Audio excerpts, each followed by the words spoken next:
last week, without a doubt, was the longest and busiest week on the IPFW athletic front. On this week's edition of Mastodon Spotlight, we'll take a look back to see what happened on the basketball court, the volleyball court, the tennis court, the baseball diamond, and the softball diamond, and I may have missed a diamond or two as well. We'll also talk with head coach Keith Fisher and pitching coach Dennis Smith and the women's softball team, and with the senior member of the softball team, pitcher Mindy Pomeroy. That and more coming up on Mastodon Spotlight. Stay tuned. We're coming up next right here on College 56 Sports.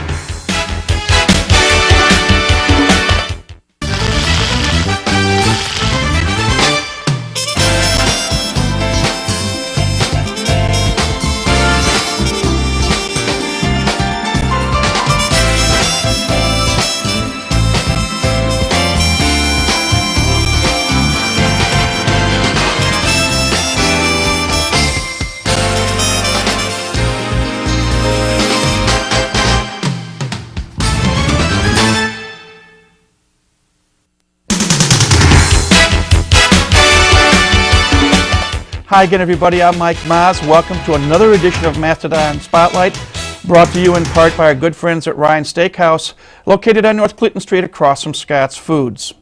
Well, as I said a moment ago, last week, without a doubt, the busiest week of the year to date on the athletic front, as we had action from basketball, volleyball, baseball, softball, tennis, and who knows what else.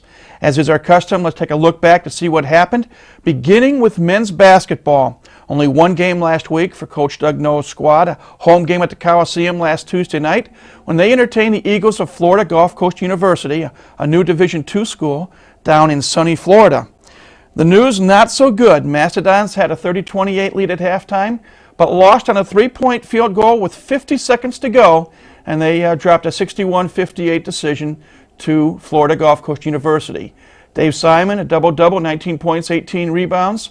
Keon Henderson, 16 points, 6 boards. Jim Kesnick, 10 points and 3 blocks. Justin Hawkins, 7 points and 4 rebounds. Mastodons now 3-22. They have 3 games left this week against mid-con opponents, IUPUI, Valparaiso, and Oakland University. Now, women's basketball, 3 games this week. 2 games down in Texas. Last week, Thursday, against Texas Pan American. UTPA destroyed IPFW, unfortunately, 80-55. Varia Bibbs, 12 points, 8 rebounds. Amy Geralds, 11 points, 6 boards. Maggie Bruning, Courtney Nicely, 9 points apiece. Tough 80-55 loss to UTPA. That was on Thursday night. Then on Saturday afternoon, they traveled down to Corpus Christi to take on the Islanders of Texas A&M Corpus Christi. Very hard-fought game. The Mastodons, they were tied with seconds to go by TAMCC. Forced an overtime. IPFW had a 5-point lead with 59 seconds to go in the overtime period, only to see the Islanders score 8 straight points. 82-79 the final in overtime. Courtney Nicely, a season-high 19 points, 7 boards. Amy Gerald, 17 points, 10 rebounds. Varia Bibbs, 15 points, 6 rebounds. Maggie Bruning, 12 points, 5 assists. Then on Monday night, senior night here at the Gate Sports Center, IPFW entertained Wright State from the Horizon League. Good news to report from Monday night. Final score 82-69. IPFW on top. Amy Geralds, senior out of Beech Grove, 26 points, 7 rebounds. Courtney Nicely, another season high for her, 23 points and 8 boards. Senior Maggie Bruning, 15 points, 9 assists. And Varia Bibbs, 8 points and 6 boards. The overall record right now, 8 wins, 19 losses, 1 game left on the schedule. Saturday afternoon at Valparaiso University, a rematch of a game played earlier this year at the Coliseum. One other quick footnote, Amy Gerald's now number 3 all-time in scoring for women's basketball. She needs 24 points on Saturday to reach the 1,600-point mark, and we wish Amy and her teammates well Saturday afternoon up at Valparaiso. Now, we go from basketball, we're going to switch to, let's see which sport we are. And I'm drawing a quick blank. Tennis, women's tennis. Thank you, John. Women's tennis had 2 matches over the weekend. On Saturday, a home match, if you call Warsaw Racket Club home, but IPFW entertained the Titans of the University of Detroit Mercy, and they lost a 5-2 decision. Francesca Solari and Lisa Bartelheim won their singles matches, and Beth Miller and Jessica Vervinkt won a doubles match. Doubles, you have to win 2 or 3 doubles matches to win the doubles point. So final score was UDM 5, IPFW 2. That was on Saturday. Then on Sunday, they took a long trip up to Milwaukee to take on the University of Wisconsin-Milwaukee. Again, the news not quite as good. Mastodons dropped a 5-2 decision to Wisconsin-Milwaukee. And there were 2 victories on the singles side. Beth Miller and Jessica Vervinkt won in singles play, and they won 1 of the 3 doubles matches. Tennis team, women's tennis team, now 7-10 overall on the season. Now, from tennis, we're going to switch to baseball. Billy Gernon's squad opened their season on the road, 3-game series at Middle Tennessee State.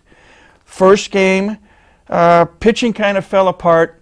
Middle Tennessee State won a slugfest 24-2. That's not a misprint, 24-2. One of the bright spots, Ryan Keena, 2 hits, scored a run, knocked in one of the runs. Adam Ferris was the losing pitcher. He now is 0-1. That was on Friday. On Saturday, the 2 teams hooked up again.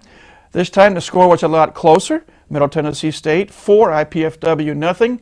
The bad news, IPFW held hitless. 3rd no-hitter in Middle Tennessee State history. David Zachary, tough luck loss. He is now 0-1. Then on Sunday, they wrapped up the 3-game series. Again, Middle Tennessee State came out on top. Final score, once again, 4-0. This time IPFW got 3 hits, but unable to push a run across. Jason Horvath was the losing pitcher. He's now 0-1 as well. So they are 0-3 this week. Weather permitting, they will travel down to Evansville to participate in the Governor's Cup Series. That's baseball. 2 sports left. Volleyball. IPFW in front of a packed house. Game we brought to you here on Channel 56 Friday night. Fell on the short end of a 3-0 score to the arch-rival Ball State Cardinals. Scores were 35-33, 30-20, 30-22. Matt Zybszewski, 24 kills, 9 digs. Sardar Sikcha, 7 kills, 5 block assists. Dennis Santiago, 39 assists, 5 block assists. First conference loss for the Dons. They dropped to 6-2 at that point, 4-1 in Amiva play. Saturday night, they came back and defeated the Oilers from the University of Findlay, 3-0. Scores were 30-27, 30-26, 30-26. Matt Zybszewski, 16 kills, 8 digs. Freshman Cristiano Moriera, 7 kills, 4 digs. And setter Dennis Santiago, 31 assists and 13 digs. Valley Dons now 7-2 overall, 5-1 rather in the conference. 2 more home matches this coming weekend. Friday night against Quincy, Saturday night against Loyola of Chicago, a match we'll bring to you here on College 56 Sports at 7 p.m. Last but not least, women's softball began their season this weekend, also in Tennessee in a tournament. 5 games. Game 1, they lost a 1-0 extra inning game to University of Tennessee Martin. And in Game 2, they lost to Indiana State 8-2. In Game 3, they were no-hit by Oakland University 9-0. And then that was on Saturday, and on Sunday, they lost to East Tennessee State 6-1. And in their final game, a 9-inning extra inning affair, St. Louis defeated them 8-7. A couple of quick highlights. Angela Grabczyk had hit 2 home runs, and Mindy Pomeroy won offensively in those 5 games. That's it. Busy, busy week on the athletic front. Time for a break. When we come back, prior to the women's softball team leaving for Tennessee, we get a chance to sit down with head coach Keith Fisher, pitching coach Dennis Smith, and senior pitcher Mindy Pomeroy. And those 2 conversations will take place when Mastodon Spotlight continues in just a moment.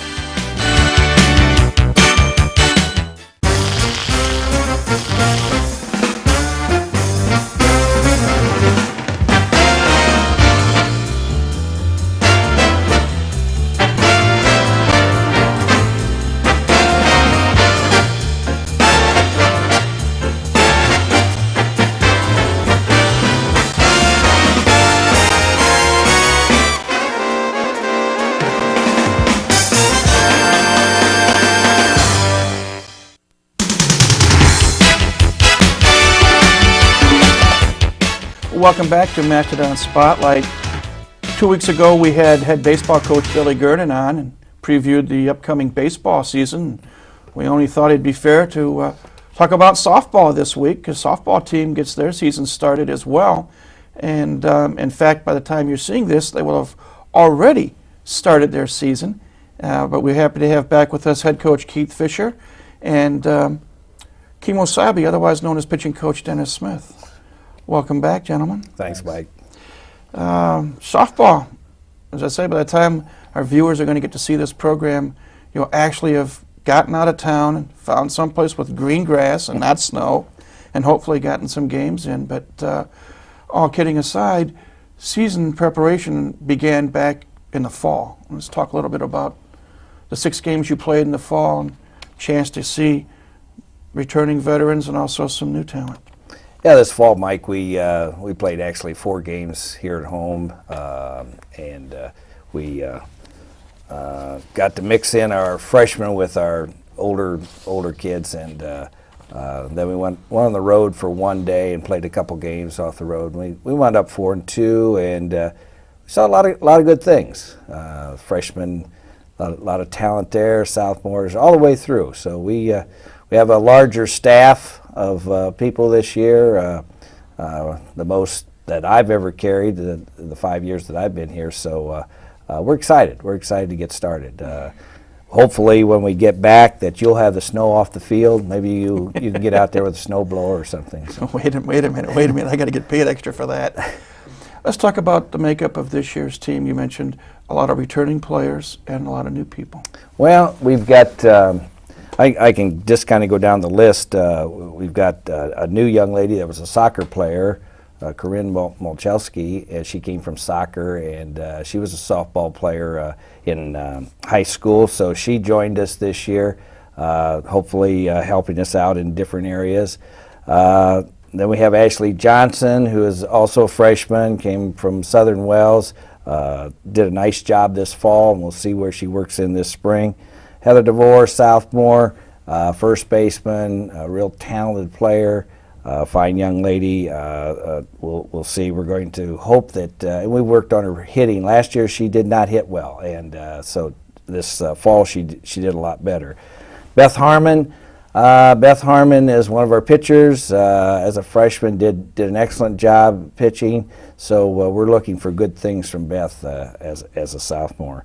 Angela Grabchek, she's a junior, center fielder, and she's we got to keep her throttled down sometimes, but looking for great things from her also. Laura Randolph, a junior outfielder. Very talented young lady with some speed, so we're looking for good things from her. Tierney Green, another junior, second base, can play outfield, but primarily second base. Tierney came to me and said, Coach, we got a lot of talent on this team, and she's kind of feels that she's got to really work hard to keep that second base position, because we took different lineups in the fall, and I think some of these girls got, they thought they owned those positions and found out there's other talent out there, so which is good for a team. Maggie Bruning, she'll come from the basketball team eventually when they're finished and join us, and we're looking for good things. She'll be a senior. Carrie Butler, freshman, comes from Belmont High School, been playing shortstop, has done an excellent job. She got a great stick, and we're looking for great things from her. Jenna Beachy, sophomore, played her at third base. Really recruited her as a catcher. She caught some last year. We had Crystal Fisher as our senior, and I recruited in a freshman in behind Jenna. That's a great catcher. So Jenna's she played third base for us, probably will continue there, plus some catching duties, and she's a great hitter. She's probably our best hitter on our team. Casey Stone, freshman, all-state catcher, talented young lady, not very big. I mean, as far as width, I guess, but she plays like she's 6'4" and 215 pounds, and she's not that, but she's very talented. Mindy Mason, junior pitcher. Coach, I put a lot of pressure on Coach, put a lot of pressure on the pitchers. Hopefully with 2 years experience that she'll come along and do a great job for us this year. Amanda Kelly, freshman, comes from Angola High School. playing third base. Hopefully that we can work her in the lineup somehow and get some things done. And she has been improving. Angela Pasquale from Homestead High School, outfielder, left-handed hitter, really a hustler, and we're looking for good things from Angela. Mindy Pomeroy. Mindy Pomeroy has been our go-to pitcher for actually 3 years, and she didn't really do well last year, and I think it was a multitude of many things, but I think this year she's pretty focused, and Mindy will take and don't think she's ready, but she's ready. We know she's ready, and I think she'll do a great job for us. She's a real competitor, and we're going to miss her after this year, but I think she'll do a great deed for us this year. Carolee Johnson, another senior outfielder. Carolee's been sick here lately, but hopefully that we'll get her well and she'll help us out. Brianne Nemi came from Indiana Tech. She's a left-handed slapper, and she's got some talent. We're going to use kids in different spots to do different things. And Christina Funk came back to us this year. She played as a freshman, didn't play as a sophomore. She's back with us. Big, strong young lady, and hopefully we'll get. She can catch. She can play second base, and she's a utility. So we're going to get some good looks out of all these kids, and that's really our lineup. We've got more young ladies. I think we've got 18 or 19 right now, and we've got some kids that we can move around, and we're happy for that. Before we talk about the schedule, let me shift over to Dennis for a minute. You've got three good arms on your staff, in Mindy Pomeroy and Mindy Mason and Beth Harmon. How do you hope to use them this year? Well, we play 3 games coming up in Tennessee. Each one's going to start 1 game, and we'll have to have somebody in the bullpen just in case. But it's just going to keep going, rotating, and each one of them has improved so much this year. I catch a lot for them in practice, and I can tell the advancement from last year to this year is just unreal. And I think a lot of that contributes just a year experience. And really, this is our first time we've had this many returning kids and an experienced squad. And we see that a lot in practice, too. So you like the idea of multiple pitchers as opposed to some teams that go to the well with one main pitcher? Oh, yeah. I'm not one to throw all my eggs in one basket. Well, let's look ahead now at the schedule. And as we said earlier, when this show is going to be aired, you will have already been to Tennessee. Tennessee Martin, you started off with, as you mentioned, a boatload of games over the weekend. And let's assume that we do real well there, but you start off with Tennessee Martin. Then this coming weekend, 27th, 28th, 29th, you're going to be in South Carolina. Right. For a little get-together with some teams down College of Charleston. And then the week after that, which I believe is spring break. Right. Then you're going to make your annual trip down to Florida, Orlando this year, and you're going to play, I believe, 10 games in 6 days before you actually get back up here to the frozen north. But talk about the start of the season and what you hope to accomplish, assuming you get good weather and you get these games in. Well, we're going to start out, and this coming Friday we're leaving for Martin, Tennessee. We're just keeping our fingers crossed that it'll be 45 to 50 and no wind and no rain, no snow, no ice. And we'll play 3 games, start right off, play 3 games on Saturday, and one right after the other, starting at, I believe we start at 10 o'clock, 12:30, and then right after that. So we haven't been outdoors, we've been indoors, but and most of the teams, I believe, that we playing, except probably Tennessee, haven't been outdoors that much. So it'll be a great start. And the next day, then we play 2 games. So we'll have 5 games on 2 days, Saturday and Sunday. We've got a goal this year. Every game we play, we expect to win. And that maybe is pie in the sky, but I think if we go with that attitude and go with that focus, that we want to wind up at the season with a more than a 500 record. And I think with that attitude, we will be able to do that with the talent we have. But you never know. You never know. I know last year you flirted with 500 for a long time. You ran into some problems the last couple of weeks, but you finished 18-25. So still an awful lot of wins for a still developing D1 program. But we wish you well. I wish we were going with you. I got to talk to Bernie and John. We got to do some remotes from, if not Tennessee or South Carolina, Florida somehow. Yeah. We got to work on that. But Right. thank you both for coming. We wish you well, and we look forward to visiting a lot this coming spring when you get back home, and we'll talk about the rest of the schedule later on down the road. But good luck. Thanks. We've been chatting with head coach Keith Fisher, pitching coach Dennis Smith, and the IPFW women's softball team. When we come back, we're going to talk with a senior member of the squad, senior pitcher Mindy Pomeroy. That's when Mastodon Spotlight continues in just a moment.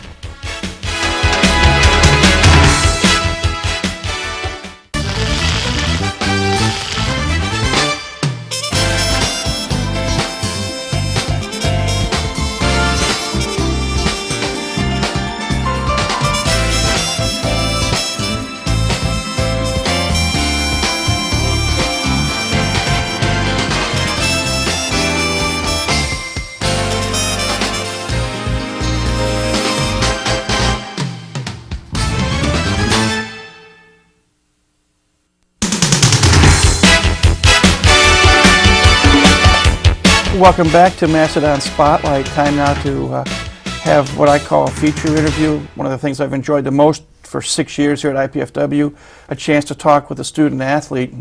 Back for, we're not sure if it's her second or third time, but it's been a while.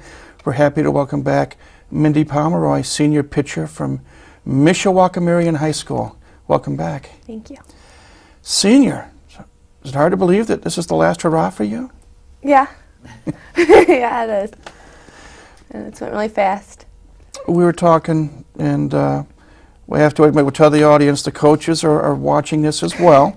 And we were talking before we started taping this interview. When you came here, IPFW was still a Division II school, playing in the Great Lakes Valley Conference. It's made a lot of strides since you first set foot in campus, hasn't it? Yes, especially the softball team.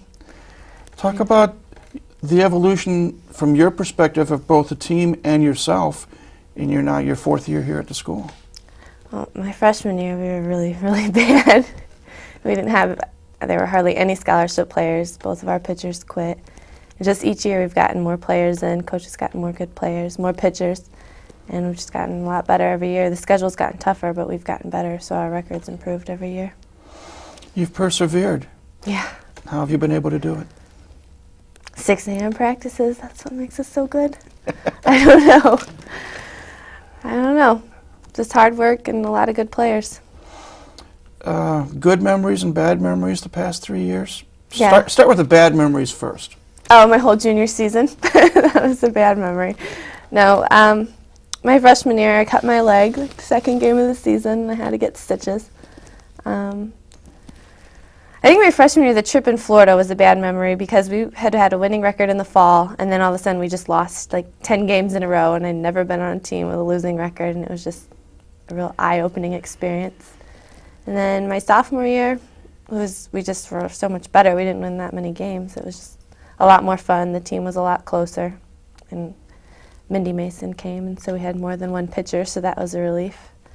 And then last year, as a team, we did really well. So that was good. The record was good, but I personally didn't have a very good year.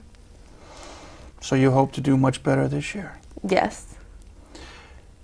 Talk a little bit, and you alluded to the fact you were one of the main pitchers sophomore year, and then all of a sudden, or I should say freshman year and sophomore year, we moved up, and then you mentioned Mindy Mason, left-handed pitcher, comes on board, and then last year you had another pitcher, Beth Harmon, came on board, so all of a sudden you go from you working all the time to you working most of the time to you working some of the time. Good or bad, as far as you're concerned? Good. I think it's good. My freshman year was too much. It was just throwing every single game, both doubleheaders. It was just, or both games of the doubleheader. It was too much. My sophomore year, it was nice for Mindy and I to split the time, but when one of us messed up, there was no one to come in because the other person had to pitch the next game and had already pitched. With the three of us, we can have one start each game and then one in the bullpen. And we all three get a lot of time, so I think the innings were kind of pretty equal last year. You mentioned that one of the quote-unquote nice things that you get to do is practice at 6 a.m. in the morning. You're a 4-point student, and congratulations on doing extremely well in the classroom. Thank you. First and foremost, what is your field of study? And number two, how have you been able to combine practice at 6 in the morning, going to class, and then playing in ball games? I'm an elementary education major. It's hard. It was, I don't know.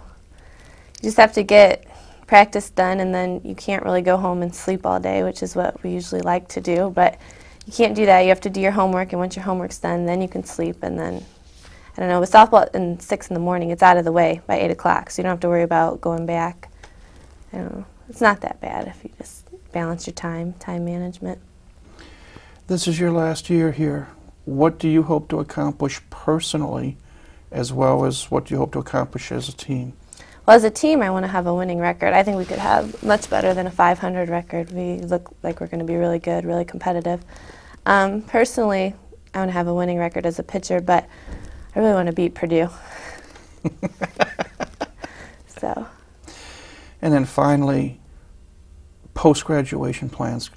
What do you hope? You mentioned elementary ed. Do you plan on going into teaching right away, or? Yes, I'll graduate next December, and then I'll probably substitute the spring of next year, and then I'd like to get a job. I don't care if it's in Fort Wayne or if I have to move to Las Vegas. I want to move to Las Vegas. They need teachers, so. Would you like to get into coaching? If I coach, I want to coach like 11 and 12-year-olds. I don't want to coach anything older than that. Congratulations on the perseverance. Thank you. 4 years here with the softball team. Congratulations on the academics. And we wish you success both in the classroom and on the diamond and following graduation. Thank you. We've been chatting with Mindy Pomeroy, senior pitcher for the IPFW women's softball team. We'll take a break and come back with some final comments in just a moment.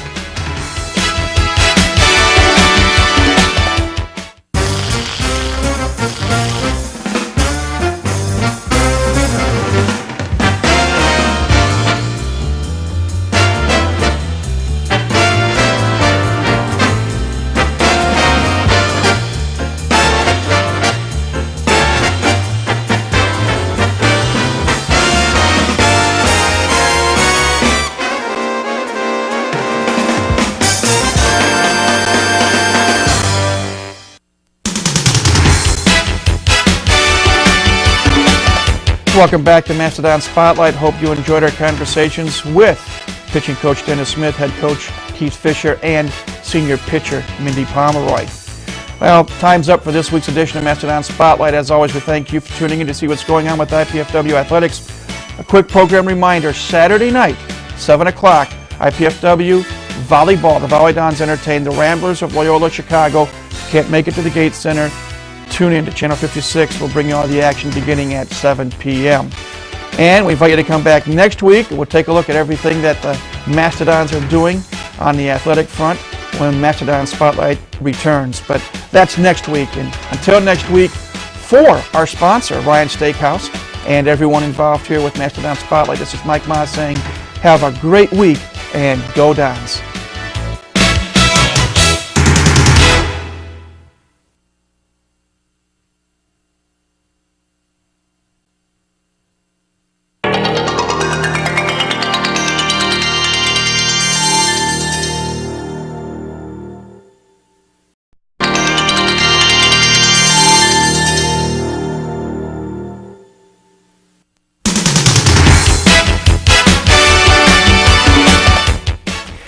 Hi everybody, I'm Mike Miles. Welcome to Mastodon Spotlight, brought to you in part by our friends at Ryan Steakhouse, located on North Clinton Street across from Scott's Foods. Busy week as usual on the athletic front here at IPFW. We invite you to tune into the IPFW website. It's ipfw.edu/athletics to see what's going on. A lot of things happened in various sports.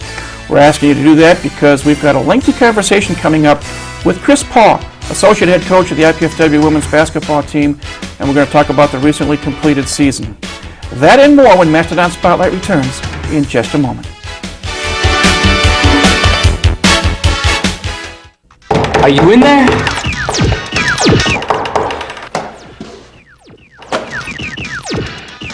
What's up? The show's a 7.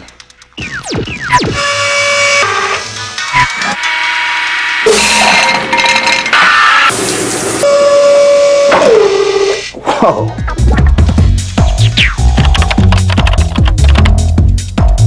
Indiana University, Purdue University, Fort Wayne. One university, two great names.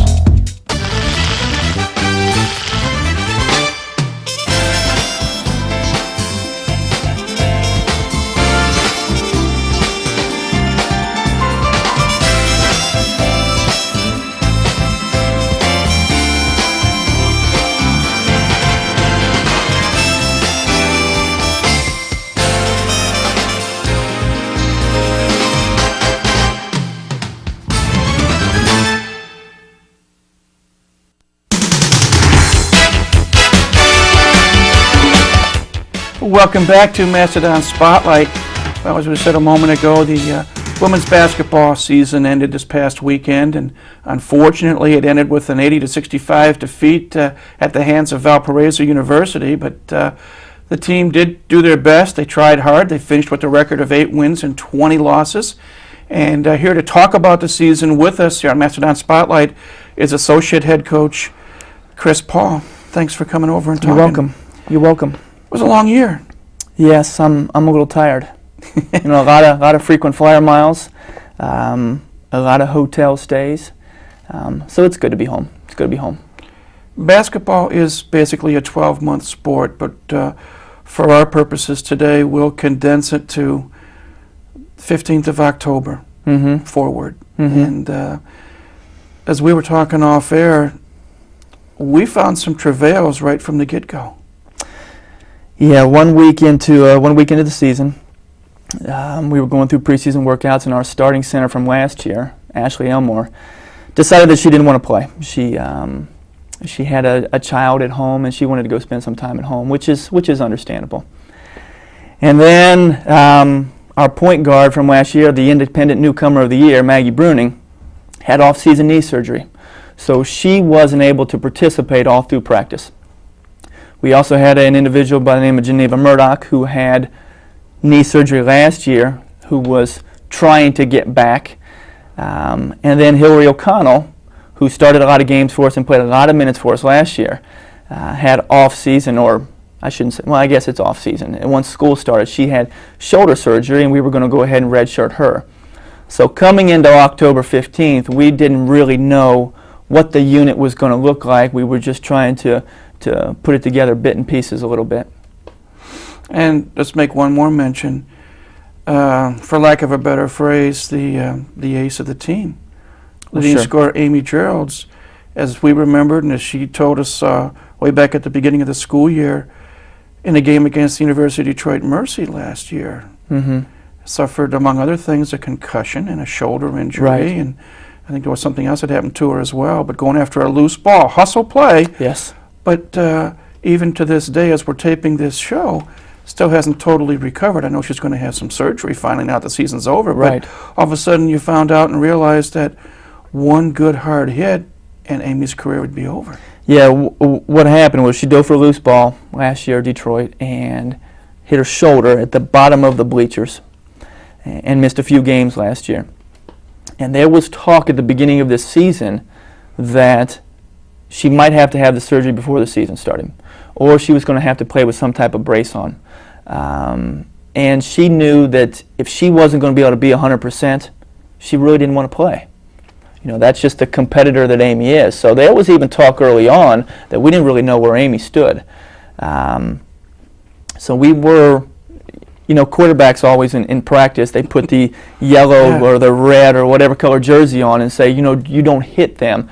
We pretty much did that to the team with Amy in practice. We said, if she's going for a layup, or if she's got a loose ball or something, be careful here, because it really is. We are on precious time here. One hard shot, and we could lose Amy for the year. And we were already down. We couldn't afford to lose a fifth-year senior and our leading scorer and our captain going into the season. Well, let's talk about the season now briefly. And no slouch for opponents to start the year. You go on the road. You play at the University of Kentucky, remember the Southeastern Conference, and all the hoopla they have is that they had a new head coach, Mickey DeMoss, who was Pat Summitt's right-hand gal at Tennessee for 18 years. And you gave a credible performance, but it was hyped up and what have you at Kentucky, playing at Rupp Arena. Actually, was we it played Coliseum? Memorial. We played At the Memorial. Memorial Coliseum, okay. Yes. But you lost that one 79-59. Then you went up the road to Louisville to take on the Louisville Cardinals. Again, a new coach at Louisville. Correct. And, Tom, was it? Colin. Colin, who had coached at Colorado State. And that ball game, you fell behind early, then you cut it to 5. I remember in the second half, it was almost like a 4 or 5 minute stretch that neither team could score. It was 56-51. And in the last couple of minutes, they pulled it out 81-70, but you played well on the road. Yes, we did. 2 quality opponents, then you come home, and for lack of a better phrase, Ball State handed us our lunch. And they were fired up, 82 miles down the road, a member of the Mid-American Conference, and they played very, very well and beat us 93-75. So all of a sudden, you played 3 real quality opponents right out at the get-go and had nothing to show for it. Right. Bruce and I had talked a lot about the season early on, and we knew that when we were going to lose Hillary, that our outside shooting was going to be limited, and especially with Amy's shoulder. So we were worried about that. And then we go down to Kentucky, and 4 minutes in, our backup point guard, off guard, Michelle Mano, injures a knee, and she ended up having season-ending surgery, so she redshirted this year as well. So, our outside shooting was very limited. Even with that being said, the Kentucky game, if you look at the stats, we played pretty well with Kentucky. We had some early jitters in that basketball game. I think, if I remember correctly, and it's been a long 4 months, but if I remember correctly, 4 of the first 5 times down the floor we threw the ball away. They had a really big crowd, being first game for Mickey, and we got behind early. But for the most part, we battled pretty well. And then we went to Louisville, a team that 1 year ago in Freedom Hall beat us by 40. And it was I know it was a new coach, but it was the same team. And we played really well, so we felt pretty good about that. The Ball State game, I'm going to attribute a lot to the Coliseum, simply because we never really get an opportunity to practice or do anything in the Coliseum. The only thing we get to do is a shoot-around for an hour day of the game. So when we walk on that floor, a lot of times that feels like a neutral site to us. It doesn't feel like a home environment. It doesn't feel like the Gates Center where we practice. And we really haven't played well there. I know later on in the season we play Chicago State and do play well there in the second half. But the first half we didn't play well either. And last year, every game at the Coliseum, we didn't play well. Our first year, every game at the Coliseum, we didn't do well. And it just seemed to continue in that Ball State game. You played a tournament in St. Louis, lost a tough game to Arkansas Little Rock, and then lost to Stony Brook. And then finally, the month of December came around, and things got better. Because in December, you went on the road, you came back from a 17-point halftime deficit and defeated Akron University, 55-54. Then we went to Bowling Green, and Bowling Green played extremely well on that Saturday afternoon. Shot the ball really well. Yeah, and they beat us pretty good. Then we came home and we played Valpo. And Valpo Coliseum made it, again at the Coliseum. 17 minutes into the game, we had a 1-point lead. Yes. And unfortunately, then they went on a 15-0 run to finish the half. And for whatever reason, we left our game in the locker room at halftime, and they ended up clobbering us in probably the most disappointing second half of play all year. I'd agree with that. And they beat us 86-60. But after that, Utah State, which had just resurrected their program after, I believe, 13 years, came to town, and we beat them 83-74, and that got us going. And then Indiana State came into town, and they beat us, but they're a good team, and I think we'll just leave it at that. I appreciate that. But after that, back-to-back wins, in fact, 3 wins in a row at home. We beat Murray State, we beat Morehead State, and then we went. And in the Morehead State game, we had 6 players in double figures, which I never thought had happened before for women's basketball. It hadn't happened for us. And then you went on the road. You defeated the Air Force Academy, Mm-hmm. a nice win there. So that's 3 wins in a row and 4 out of 5. Mm-hmm. And as it turned out, it was the high point of the season from a win-loss standpoint. Sure.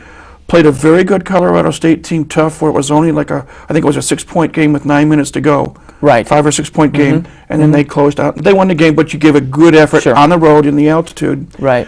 Took on Wisconsin from the Big Ten, and even though they didn't have their usual year that you've had in the past, they're still a pretty good club. Played in front of a raucous crowd, Yes. and they won. Then we came home and we defeated Cleveland State. Played Wisconsin Green Bay the first of 2 times, and they ended up, I believe, winning the regular season Horizon League title. Yes, they did.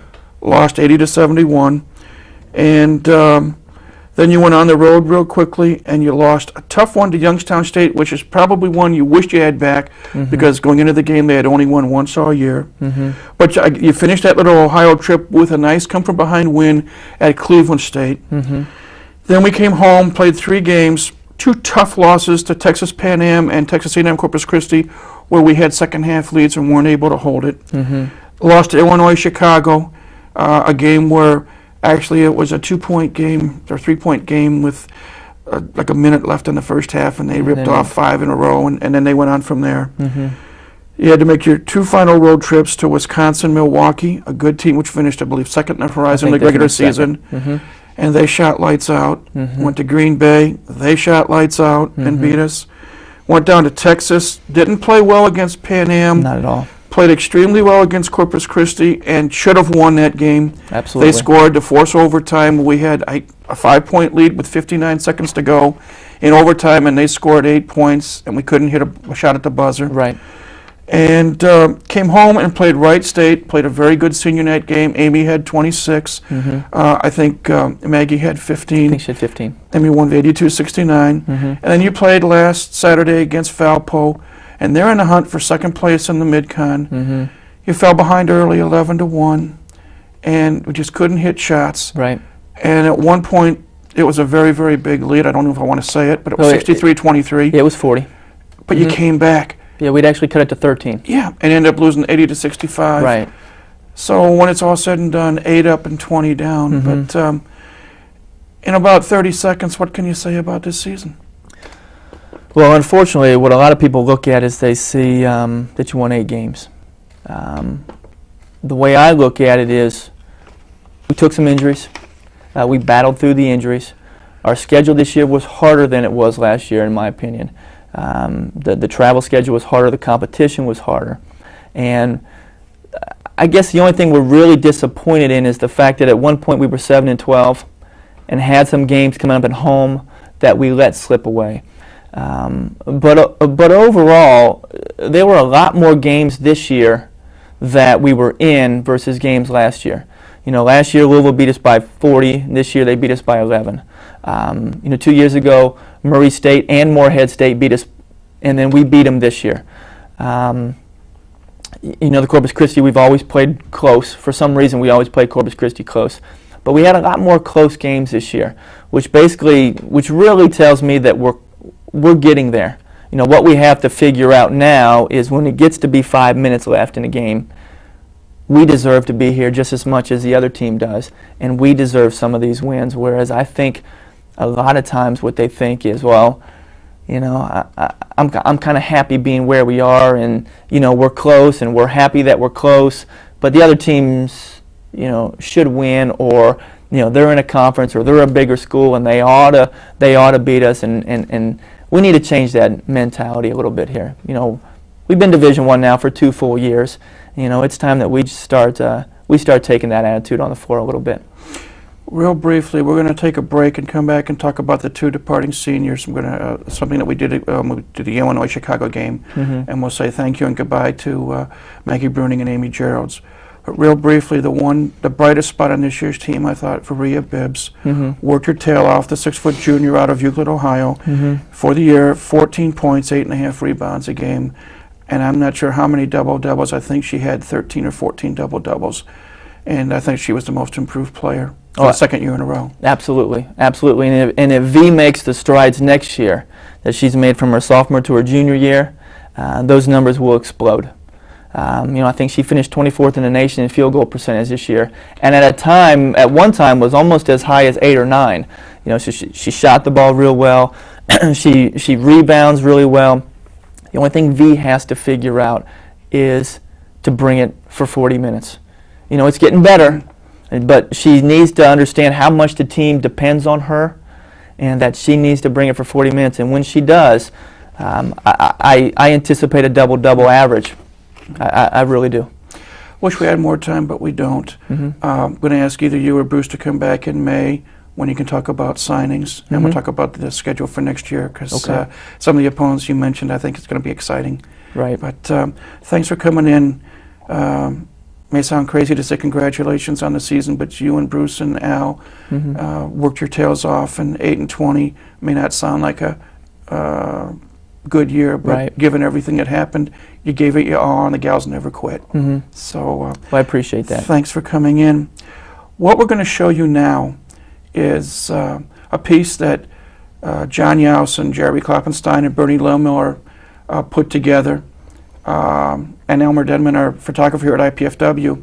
It's a way to say thank you and goodbye to our 2 seniors, Maggie Bruning from Northside High School and Amy Geralds from Beech Grove High School down there in Indianapolis. So sit back, relax, and enjoy. We hope you'll enjoy seeing our thank you to the 2 seniors on the women's basketball team.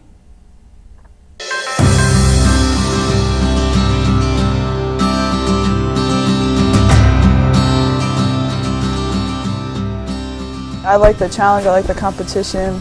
I like having to go out there every night and having to prove yourself against every team. As a freshman, I kind of didn't know what I wanted to do exactly. I ended up coming here to go to school, and I was going to play basketball originally and softball, but then a lot of things happened, didn't work out, and so I just decided not to play anything. So I just went to school for a year, and then I ended up within maybe 2 months within starting school here. I had already started talking to Coach Patterson. He was at St. Francis, and I was going to go this semester, already my first year, already go over there and play, but then I decided just to wait, stay the whole year here, and then I went over there, played basketball and softball for a year and a half, and then they had left after my first year, and then I decided things weren't working out over there anymore like I wanted them to, so I came back here and then played basketball, softball here ever since. So I think it's been kind of a strange path, but it's worked out for me. I'm happy now. Going to Division One was a big step. It really surprised me how different the level was at Division One. It really took me by surprise because we were on the verge of being a very powerful and strong Division II team, and then all of a sudden going up to Division I. And it was a big shock for me. I wasn't expecting it to be that big of a change, but it really was. Since my first year here, the team has progressed by becoming more a team. My first couple of years here, everyone was more individuals and not playing as a team. We all get along and we try to do a lot of things together outside of basketball, and I think that helps a team being a team outside of basketball. 4 or 5 years from now, when we're winning a lot of basketball games and hopefully getting our chance to get in the NCAA tournament, you'll look at those players that are here and you'll have a tendency to give them all the credit. And quite frankly, I believe programs can't have a present or a future unless they have a past. And this program's past is going to be kids like Maggie and Amy. In many ways, they're the same. I mean, Maggie is a tenacious bulldog, and Amy is too. I think they may display it a little differently, or at least their facial expressions give a different opinion of what's happening. But they both like to win. They both are very determined athletes when they're on the court. So I'd say there's a lot of similarities there. From a style of play, they even have their similarities there. They're both huge risk takers. Maggie will get into my doghouse on occasion, has over the number of years she's played for me, because she takes substantial risks with the basketball. And sometimes, quite frankly, in some environments she would be able to get away with it. But when you're building a D1 program, sometimes you don't have kids that can catch up with what she's doing, and so she's the one that gets in trouble for it. I'm not sure that's fair. It's just a fact of life, you know, and so I think they do display much of the same personality traits in their desire to win, their desire to gamble, their ability to take risk, even though sometimes when they take that risk, they know they're going to get some flack from me if it's not successful. I've always wanted to play Division I, and getting that chance and that opportunity to see if I could compete at that level has been something that I've really enjoyed. Amy's going to go down, in my opinion, in history as kind of the Miss Division I. I mean, she really was the pillar that we built the beginning parts of this Division I program around. I think she had, it was almost unfair to ask anybody to do what she did, and because in the first year, you probably recall there wasn't a lot of Division I talent here at the time, and we went through a very lean year, lean in number of wins, and that we won 3 NCAA Division I games, actually won 4, but one of them won the D1 team. And you know, it was a struggle because we got our hat handed to us on a number of occasions. But she endured through that, and that was tough. She may be the best three-point shooter that I've been around in a long time. When she gets hot, she can stroke it from anywhere at any time. But take away all of her basketball talents. One, she likes to win, and she is a competitor. And I think that's what she'll be remembered for by the coaching staff, I know. I hope the players or the other people around the program understand that too, because frankly, she's a kid that if she had another year of eligibility left on her clock, it would have probably been best for her to have surgery this year on an injury that she has and take this year, but she couldn't because she had already taken a redshirt year. She is just a tough competitor because that shoulder that she has bugs her all the time. I injured my left shoulder last season in Detroit at the University of Detroit Mercy. I was diving after a ball, and the bleachers got the best of me, I can say that. I separated my left shoulder and fractured a cheekbone, but the shoulder has still given me some problems. And I was pretty iffy about this season. I didn't want my last year playing to be something that I was going to regret or wasn't going to be able to accomplish what I wanted to accomplish and do what I wanted to do on the floor. First couple games I was real hesitant on doing things, and then I thought to myself, I can't do this. I'm letting myself down, I'm letting the team down, and I need to do something about it. So from now on, I go out there and I don't care right now. That's not like a bad attitude to have. I just think that if I do something, it's better to do something in a game where it's going to end my career than to do something stupid outside of basketball. So I go in every game just thinking I don't have a problem. Everything's fine and I'm going to make it. I just try not to think about it and try to do what I can do, and if it hurts, and just go through the pain. The high point, in my point of view, is definitely getting to play Division I. That's a big deal considering before that I played at NIIA, and it's a totally different level. And just getting to go and play all these schools that you see on TV playing, and you've heard of all these big schools, and then you actually get to go there and play, and you get to play against all these teams that you never imagined that you'd get to play against. And it's just a great experience, and to know that, we're just as good. We're from Fort Wayne, it's just a small city and nobody's heard of us, but we go and play and we can stick with all these teams. So I think that's just an overall great thing. Since last year we've made so many improvements, and I think it's just shown how we've played. We've been in just about every game, and we've been close, and everybody's playing more to their potential every game, and everybody's just stepping up, and I think you can really see that on the court. I'm majoring in sociology, and hopefully If everything works out this semester, I'll graduate in May, and I'm going to get my certificate in Peace and Conflict Studies. Maggie will succeed at anything she does. She is a very smart kid, holds a great GPA, so it doesn't matter exactly what Maggie does. She will be very good at it. I have no question about that. I'm majoring in elementary education with an endorsement in kindergarten and a minor in special ed.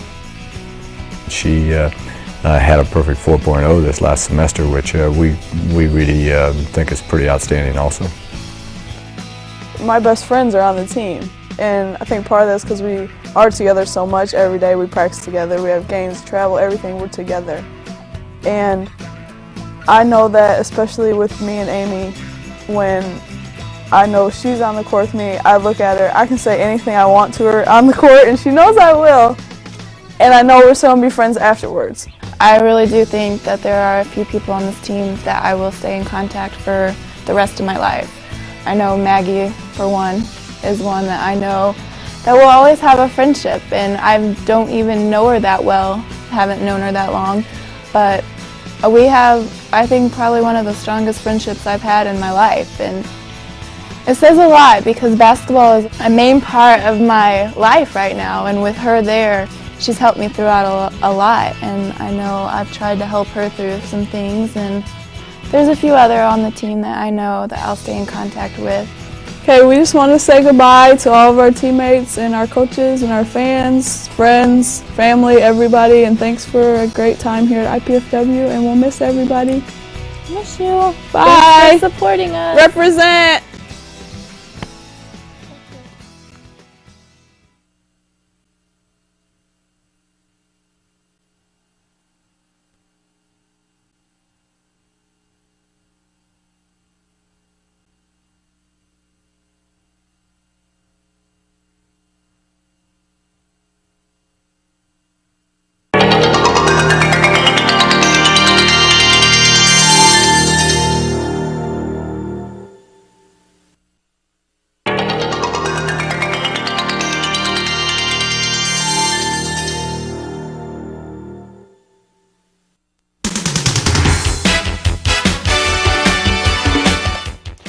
It is quiet here on the campus of IPFW this week as it is spring break week, and while the students are gone and the student athletes, most of them are in sunny, warmer climates, we're still here in the cold Midwest. And on this week's edition of Mastodon Spotlight, we're going to catch our breath and take a look back to see what's transpired over the last 2 weeks on the athletic front. Plus, we'll have a visit from our brand new golf coach, Jeff Marsh. Our program's called Mastodon Spotlight. Please stay tuned. It's coming up next, right here on College 56 Sports. If you look on any college campus these days, you'll find many students who fall into the non-traditional category. These are older students who are returning to finish a degree. Some are just beginning college, and many of them are taking supplemental classes for personal or professional reasons. This month on IPFW Up Close, we'll take a look at IPFW's Division of Continuing Studies, where lifelong learning is more than just a slogan. Join me, Jeanette Liu, for IPFW Up Close, Sundays at noon on College Cable Access Channel 56.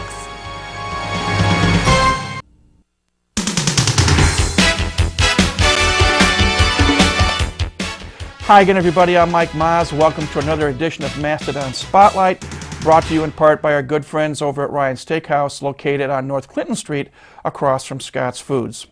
Well, as I mentioned a moment ago, it's spring break week here at IPFW. No classes in session, but some of the athletic teams are in session. They're just playing their games in warmer climates. And we'll talk about that momentarily, but what we want to do first is recap what's taken place over the last 2 weeks on the athletic front here at IPFW. Of course, we've talked in the previous programs about the men's and women's basketball teams. Their seasons are now complete. So let's look at some of the other sports, and we'll begin with baseball. And we'll start off. Billy Gernon's team participated in the Governor's Cup series of 6 teams participating down in Evansville weekend before last. And briefly we'll tell you that they lost to Indiana State 5-0, lost to Butler 5-3, but then rallied to defeat Valparaiso 4-3. They finished in 5th place in that tournament. They are currently on a spring trip down to Florida, in the Bradenton, Florida area, and so far things are looking much better for Billy Gernon's squad. They began the trip, they lost 9-4 to Northeastern back on March the 6th. Then on Sunday, they played 2 games. They shut out Boston College 1-0. And then in 12 innings, they defeated the Valparaiso Crusaders from the Mid-Con 3-2. And on Monday morning, they lost a tough 2-1 game to Lehigh.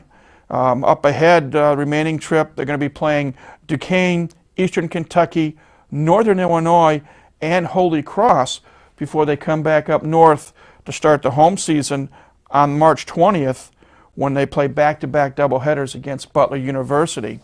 But that's the baseball team right now as we speak.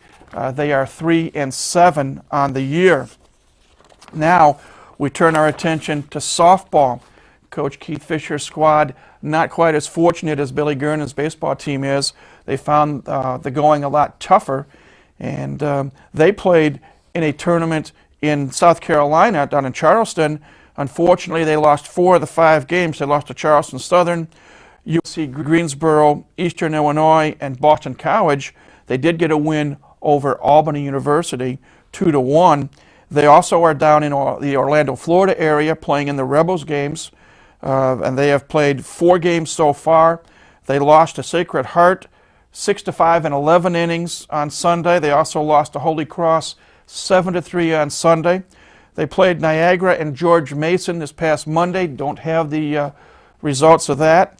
Other games while they're in Florida, they're going to take on Lehigh, Eastern Kentucky, Quinnipiac, Creighton, Gardner-Webb, and George Mason before they come home to open up the home season with a doubleheader against Valparaiso University. That'll be on March the 16th.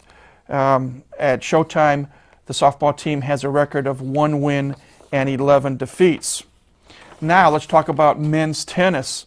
Coach Eric Burns' squad is playing very well right now, and over the last week and a half or so, they had 4 matches I should say. They defeated St. Francis of Pennsylvania 7-0, winning all the matches and all the singles and the doubles. Good strong performance by them over St. Francis. Then they followed that up. They defeated Robert Morris 6-1, and then Youngstown State from the Horizon League 5-2. And again, we had Carlos Gonzalez, a freshman from Monterrey, Mexico, on a few weeks back, and he's playing well along with some of his teammates. And 3 wins in a row before they played a match, technically a home match at the Warsaw Racquet Club last Saturday, I believe it was. They took on Lipscomb University from Nashville, Tennessee, and unfortunately they lost that match 4-1. And they go back to action on March 20th when they travel up to East Lansing to take on the Michigan State Spartans. But right now, the men's team has a record overall for the season of 7 wins and 6 defeats. Now, women's tennis only had 1 match the last 2 weekends, and that was last Saturday against Lipscomb. They also lost that match 4-1, and their record now I believe is 7-10, if my memory is correct. And they are off until this coming Friday when they will entertain Butler. Again, the home match right now is being played at the Warsaw Racquet Club. So we wish Eric Burns' women's team well as well. Now, briefly, track and field. Second year of competition for women's track and field, and they are setting some records. 2 weeks ago, they participated in the Purdue University Boilermaker Invitational, and a couple of records. Sophomore Lauren Simpson from Northrop High School set a new record in the mile run with a time of 5:22:17. And, 5:19:91. The old record was 5:22:17 set by Gina Pruitt. Freshman Ashley Ritchie set a new record in a 3,000-meter run. She had a time of 10 minutes, 40.44 seconds. The old record was by Lauren Simpson, and that time was 10:49:60. And then a couple of more records. Freshman Lori Grimm set a new school record in the shot put with a throw of 10.84 meters, 1 meter or 1/100th of a meter better than her previous best. And then the distance medley relay team set a record. And that relay team was made up of Kristen Simpson, Lauren Simpson, Ashley Ritchie, and Gina Pruitt. And the distance medley relay, they ran in the race in 13 minutes and 4/100ths of a second, beating the old record by over 39 seconds. So congratulations to the women's track team on their indoor performance. Now they get ready to start the outdoor season, and that first meet outdoors will be in Tallahassee, Florida, Florida State University, the Florida A&M Relays, I should say, in Tallahassee on March 12th and 13th. So that's track and field. That leaves us with men's volleyball. And in the last 2 weekends, the Volleydons have had 3 matches, and they've won them all. They defeated Quincy University a week ago last Friday, 3-0. Matt Zybszewski, the leader of the way in that match, 15 kills, 6 digs, and 4 block assists. And Sardar Sikcha and Matt Zybszewski each had 4 blocks that night against Quincy. And then on the next night, a match we telecast here on Channel 56, the Volleydons defeated Loyola of Chicago. That was a tough match. It went the full 5 games. Scores were 30-26, 23-30, 26-30, 30-25, and 15-12. Dons pulled it out, winning games 4 and 5. Again, Zybszewski led the way. And for the second time this year, he had a career night, 34 kills, also had 13 digs. And Dennis Santiago did real well from the setter's position. He had 58 assists. Isaac White had 11 digs, and freshman Cristiano Moriera had 11 kills. And then this past Saturday night, the team traveled back, this time to Quincy, a rematch against Quincy, and they defeated them again 3-0. The scores were 30-21, 30-24, and 30-23. Matt Zybszewski, 15 kills, 6 digs, 4 block assists, a service ace, and 3 assists. So what else can he do? And he was also, for the second time, named Player of the Week. Second time this year for Matt. Again, he's going to be an All-American. The volleyball team now continues their road trip. They are off to California. They're going to take on Santa Barbara this Friday night. Next Wednesday night, they're going to take on Cal State Northridge. And then they're going to play Long Beach State and Cal State Irvine the following weekend. All 4 teams ranked in the top 10 in the country, so it'll be a good educational period for the 11th ranked Volleydons as they wind their way to California for 4 matches. That's what's taken place on the athletic front over the last 2 weeks here at IPFW. Time for a break, and when we come back, we're going to think spring and talk golf with new IPFW head golf coach Jeff Marsh. So please stay tuned. Mastodon Spotlight will return in just a moment.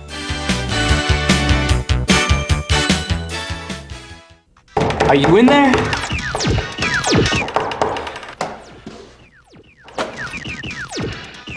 What's up? The show's at 7.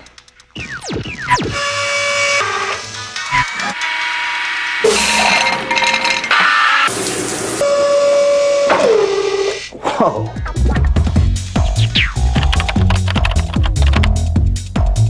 Indiana University, Purdue University, Fort Wayne. One university, 2 great names.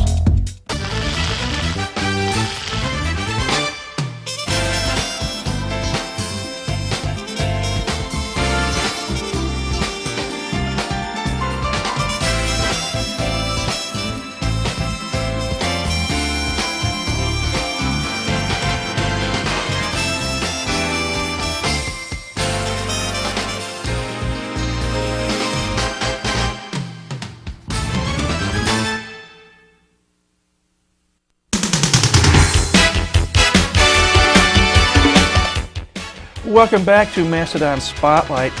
Well, in spite of the weather, we had a brief glimpse of summer last week, but we're back to typical Indiana winter weather. It's cold. We've had some snow flurries the last couple of days, and it's a little bit windy. We want to think spring this week on Mastodon Spotlight. And while most of the student body is away, and as far as the athletic teams are concerned, I know volleyball team is out in California, and basketball's finished, and baseball and softball are down in Florida. And tennis is off for another week or so. We want to talk golf, my favorite sport. And as you know, back in September, IPFW announced that there would be a men's golf team, and there's also going to be eventually a women's golf team. and the university hired Jeff Marsh as the new head coach, and we welcome Jeff back to the program. Thank you. It's good to be back. In spite of the crazy weather, it's golfing weather. There's not that much snow on the ground, hardly Nope. any, but we had some flurries the last couple of days, but Yep. that's golf weather. That's golf weather. So, Talk about the evolution of the program. back last year in 2003, they decided to go ahead and add the programs to it, and they wanted to add both men's and women's programs. Due to the timing and everything of the announcement of the program, we did have time to assemble a men's team, which we have a pretty good schedule for the spring. We didn't play any in the fall. I had enough time to get a team together in the fall, but we did a little practicing in the fall, and then had some off-season conditioning, strength and conditioning going on. But now we're back into the spring season. We actually started practice February 9th, and so we've been out at Deer Track practicing indoors, hitting into the tunnels, as well as doing some putting inside the clubhouse on the carpet to keep everything sharp. And we focus primarily a lot on the short game, because that's where coming from a situation where we're indoors quite a bit because of the winter. That's the first place you really need to start to make sure that your putting and your chipping and pitching are okay. So, Well, let's talk first and foremost. The program is on, it's up and going. Mhm. And as you're finding out, as being a head coach, part of collegiate athletics involves recruiting, and you've had to go out and find some student athletes. And let's talk about the 2004 IPFW men's golf team roster. Basically, all of our team right now is made up of local kids. I think the furthest one away we would have to go to Chad Wilson, who was from Albion, played at Central Noble. And then everybody else is basically from the Fort Wayne area, Columbus City, Leo. We lost one kid from last semester due to eligibility, academics. He just didn't make it, so we had to lose him. But in conjunction with that, we picked up a couple kids. First one, Andy Campbell, who played golf his high school career at Southside, was attending Ball State, and then once he heard the program was going to be up and running, he got in contact with me and transferred back, and he didn't lose any eligibility status, so he'll be with the team starting this spring as well. And the other one is Patrick Floria. Patrick played for Bishop Dwenger, very good player. He was in the process of trying to do some playing down at IU. For Mike Mayer, and a couple things didn't work out, but Patrick got in touch with me, and again, the same type situation. He was able to transfer back halfway through the year and did not lose any eligibility, and he'll be able to start right away in the spring. And Patrick's a good player. I look for Patrick to help out the team quite a bit. So I was very pleased to get those two back. So we rounded out. We have 10 individuals right now. We do have one girl that is on the men's team, because we don't have a women's team currently, and she is redshirting so that she doesn't lose any of her eligibility. So, but at least we've got to start. So, Can you mention some of the other members of the team? Matt Fry, who was a freshman, played his high school golf at Concordia from here in Fort Wayne. Another very good player. John Trappy, freshman, played at Bishop Dwenger with Patrick, and then Zach Buchanan, who played at Carroll here in Fort Wayne, another good player, and I mentioned Chad earlier. So I look for those players to step up and do some good playing. We think golf, and I know in a little bit of time you and I have gotten to talk a little bit. I'm a golfaholic. Obviously you're a golfaholic because you're a professional, and now you're into the coaching ranks. But people look outside and they see the snow and they think, how can somebody think about golf? But golf, as the other sports here on campus, in reality is a 12-month job. Correct. Our season is actually 144 days, and based on the way the NCAA clarifies us as an individual sport, we can break that up into the two segments. That's where we play some in the fall, and then we play the balance of it in the spring. So we typically, after this year, we'll play, the months of September and October, and then the balance of it will start in the springtime. And actually this year, the first college tournament, once we got into this academic semester, was actually back in February. They were playing, and they just got done playing a tournament down in Puerto Rico. So, yeah, schools start early. They start early. So, Which means you're going to have some nice discussions with Mark Pope about getting us We're going to try. down to some nice warmer climates. We're going to Those will try. be interesting discussions, Yes, I'm sure. very much. Before we talk about the schedule, you talk a little bit about, in essence, spring training or actually conditioning. To the viewer that doesn't know much about golf, talk briefly about some of the exercises, if you will, Okay. that your players are actually going through right now in preparation for the outdoor season. Sure. Just like all the rest of our sports, Performance One, which we have here on campus, they handle all our strength and conditioning. And after November, when we got done with team practice, we went to do off season starting December 1. Twice a week for an hour each day, they went through strength and conditioning. And we sat down, we put a program together that was geared towards golf. They weren't in there lifting weights. They were using a lot of medicine balls, a lot of the big flexible balls, doing a lot of flexibility exercises, very, very light weights, if any, with more repetitions. And then we concentrated on what we call the core, which is your abdomen area. So increasing your flexibility, not building up bulk, but at the same time building up some strength so that it keeps them moving the way they're supposed to be moving. So we spent a good solid 3 months doing that, December, January, February, right up to spring break. And the team was very happy, and I was very pleased with what Performance One was able to do for us. So I think in the years to come, we're going to do it more and more. Hopefully next year we'll be able to do it, 3 or 4 times a week and go from there. So. Well, as you mentioned, the men's team, you've got some players or student athletes in place, and they're working hard. Let's talk briefly now about the schedule that you have for this spring. They've got a pretty tough schedule this spring. Again, we're required by NCAA to play a minimum number of events, and what that equates out to is 6 tournaments. Not having the fall to play in, we have to do that all this spring. So coming up here shortly, starting March 21st, we'll be at Butler. And it's 3 days. All of our events this year are 3 days. We're hoping, again, the snow and everything's off the ground by then. We should be okay. We come home for a day, and then we turn around and we go to Eastern Kentucky. And that's a pretty good haul, 6 hours, so we'll get down there in time for them to rest and everything. After that, we go to Cleveland State the first, 2nd, 3rd of April. That's right off the lake, so again, hoping the weather is okay for us. They had the tournament last year a little bit later in April, so they had a little bit better weather. This is the first time they moved it earlier in the season, but they feel confident that we won't have any problems. Then we go over to Western Illinois, followed by Morehead State on April 12th through the 14th, and then we end up with Wright State down in Dayton, the 17th through the 19th. So. Good schedule, a lot of good teams there. I know right now Eastern Kentucky is ranked 80th in the country, which I believe that would actually get them into the NCAA tournament. So we're going to play some good teams.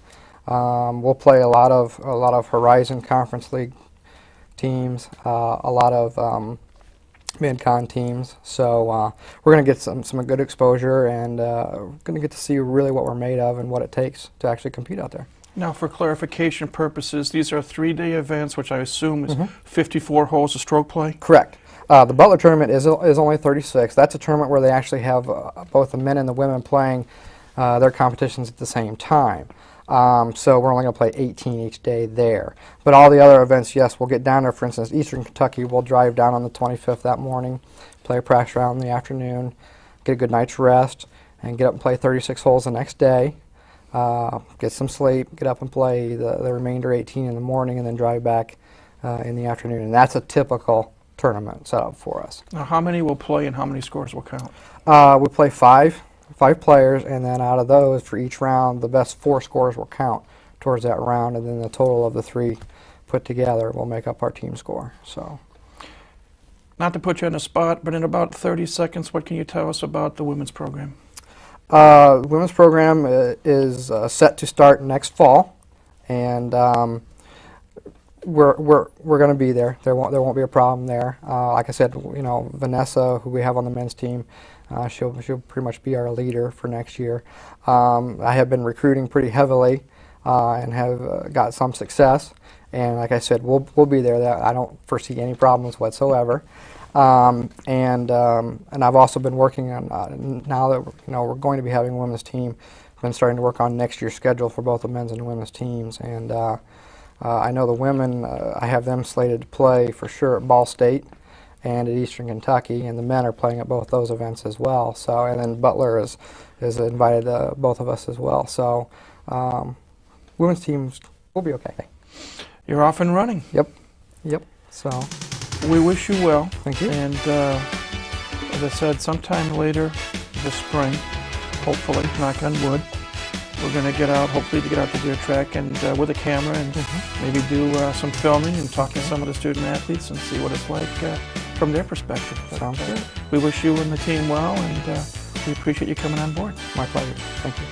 We've been speaking with Jeff Marsh, the head golf coach for both men and women here at IPFW. We'll take a break and come back and wrap up this week's edition of Mastodon Spotlight in just a moment. Do you have everything you need? Paper, pencils? We only ask that you do your best. And make you a snack.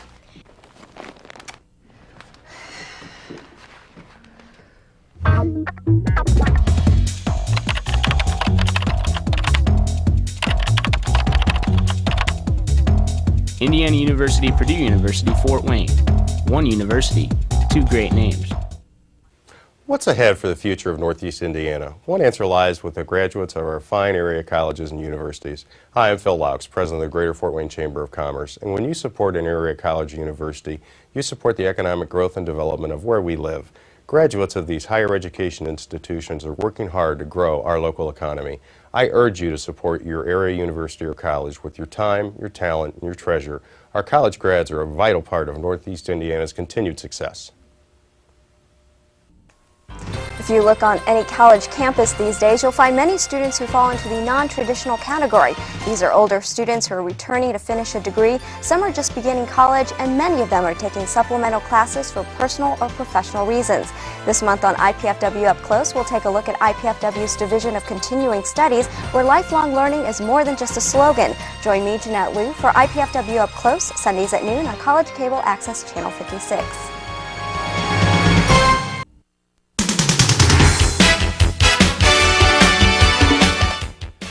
Welcome back to Mastodon Spotlight. Again, we appreciate Jeff Marsh giving us a few minutes of his time, and we wish him well with the new endeavor of golf, both men's and soon to becoming women's golf as well here at IPFW. Want to make a correction. I made a mistake, and you know I do like to make mistakes now and then in the recap.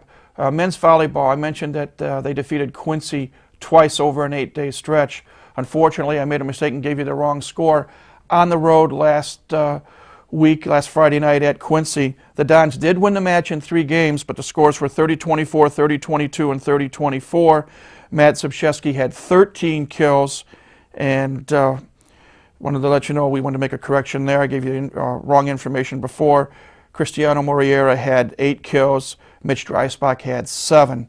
But as we speak, the Valley Dons are 10-2 overall, 8-1, and in second place in the MIVA. Well, that's about it for this week's edition of Mastodon Spotlight. As always, we thank you for tuning in to see what's going on with IPFW Athletics. Next week, we're hoping to talk to either Billy Gernon or Keith Fisher. They'll both be back from their Florida trips and want to find out how they're doing. But that'll be on next week's program. And until next week, for everyone here at Channel 56, everyone in the athletic department, and our sponsor, Ryan Steakhouse, located on North Clinton Street across from Scott's Foods, this is Mike Maas saying, have a great week, stay warm, and go Dons.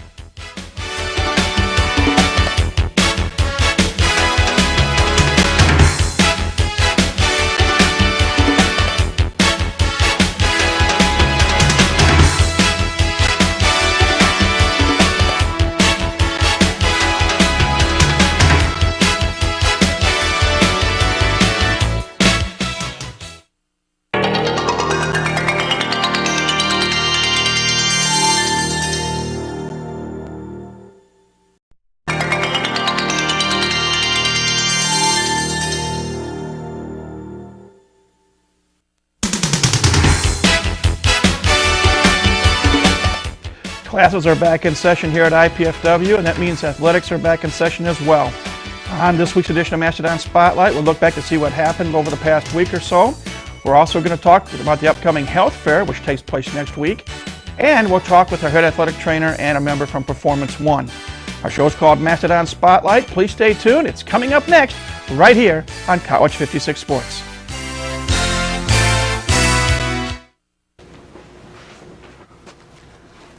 Hi. I was wondering if you wanted to go out maybe or something, if you had time. I can tell by your excitable behavior and verbal faux pas that you have generalized anxiety with paranoid tendencies. It would never work. Okay, thanks.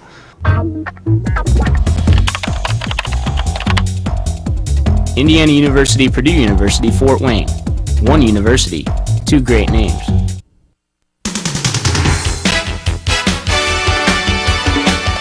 Hi again, everybody. I'm Mike Maz. Welcome to another edition of Mastodon Spotlight, brought to you in part by our good friends over at Ryan Steakhouse, Dave Kennedy and his staff, located on North Clinton Street across from Scott's Foods. As I said a moment ago, spring break is now over. Classes are back in session. And I know our baseball and softball teams are wishing they were back down south because there's snow on the ground. But such is life in Indiana. Let's, as our custom, talk about some of the things that's transpired over the past week. And the first piece of news is good news regarding our women's basketball team. The all-independent team for 2003-2004 has been announced. And thanks to our SID, Rudy Jovich, we've got the results.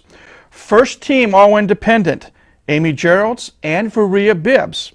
Second team, Courtney Nicely, honorable mention, Maggie Bruning, and Amy Geralds, co-National Independent Player of the Year, along with Tara Andrews from Texas A&M Corpus Christi. Kudos to all those ladies. Amy Geralds, again, number 3 on the all-time scoring list, 1,588 points. Finished her career strong here at IPFW. Congratulations for being co-Independent Player of the Year. And great news for the women's basketball team. Now, let's talk about baseball. We mentioned that Billy Gernon's squad was down in Florida. And real briefly, the games that were played since we last visited you last week. Last Tuesday, the Mastodons took on Duquesne, and they lost that ball game by a score of 12-4. Eric Lambert suffered his first loss of the year. Next up after that, Eastern Kentucky defeated the Mastodons 13-3. Then Northern Illinois topped IPFW 10-1, but the Florida trip ended on a good note with a 7-5 victory over Holy Cross. At this point, the team is 4-10 overall. Real briefly, statistical leaders, Caleb Smith in batting average, also tied with Ryan Steinbach in hits with 13. Steinbach leads in runs with 7. Smith in RBIs with 8, Steinbach in doubles with 3, Steinbach in total bases with 16, Ryan Keene and Zach Walton tied for the stolen base lead with 5, Doug McDonald leading with wins with 2, and Jason Horvath and David Zachary tied for strikeout lead at 16. Weather permitting, doubleheaders this Saturday and Sunday against Butler University here at home. Now softball, Coach Keith Fisher's squad finished their Florida trip, the Rebel games down in Orlando. And the last games we had, Lehigh lost that game 2-1. Then Eastern Kentucky defeated IPFW 5-4. Quinnipiac outlasted the Mastodons 4-1. Then Creighton University defeated IPFW 11-1. Gardner-Webb got a 2-1 10-inning victory. And then the trip ended with a loss to George Mason 10-3. At this point, the women are 2 wins and 18 defeats. Some of their statistical leaders, Jenna Beachy leading in hitting, hits, runs batted in, Angela Grabchek leading in runs scored and tied with Jenna Beachy in doubles. Tierney Green hitherto, and Ashley Johnson tied for the lead in triples. Tierney Green and Carrie Butler tied with 5 stolen bases apiece. Beth Harmon and Mindy Mason each have 1 victory, and Mindy Pomeroy leads in strikeouts with 30. That is softball. No action for the men's or women's tennis teams. The men's team is 7-6. They next will take on Michigan State this Saturday up in East Lansing at 4 o'clock. The women's team is 7-11 on the year. Their next action is at the Purdue Invitational in West Lafayette the weekend of the 26th and 27th of March. That leaves us with men's volleyball. Mastodons of Coach Arnie Ball started the week ranked 10th in the country. They had one match at University of California, Santa Barbara. Unfortunately, the Dons lost that match 3-0. The scores were 30-20, 30-27, 30-27. Matt Zbyszewski with 7 kills and 5 digs leading the way. And Dennis Santiago with 25 assists and 4 digs. Overall, the Mastodons are now 10-3, but they lead the MIVA. And we've got some MIVA standings for you as well. IPFW 8-1 in the conference, lead Ball State by a full game.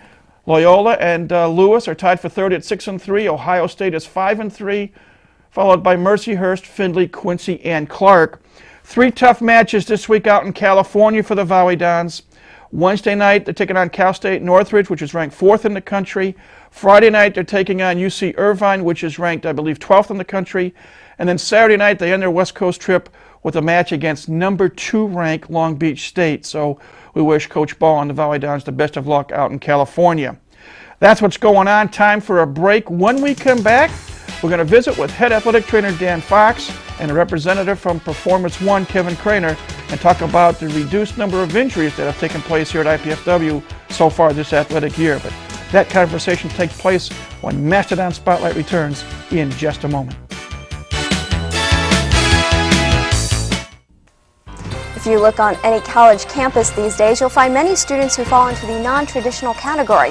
These are older students who are returning to finish a degree. Some are just beginning college, and many of them are taking supplemental classes for personal or professional reasons.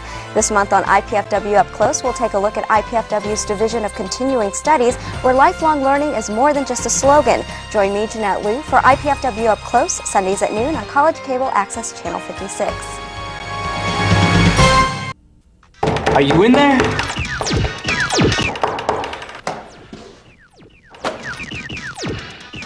What's up? The show's at 7.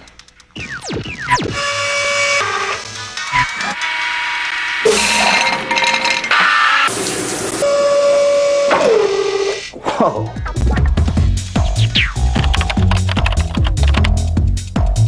Indiana University, Purdue University, Fort Wayne.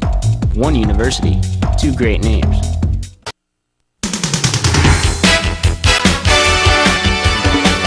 There he is. Welcome back to Mastodon Spotlight, and time for a different type of segment. We're not going to talk with a coach per se, but we are going to chat with Dan Fox, who's to my immediate right, the head athletic trainer here at IPFW, and Kevin Craner from Performance One.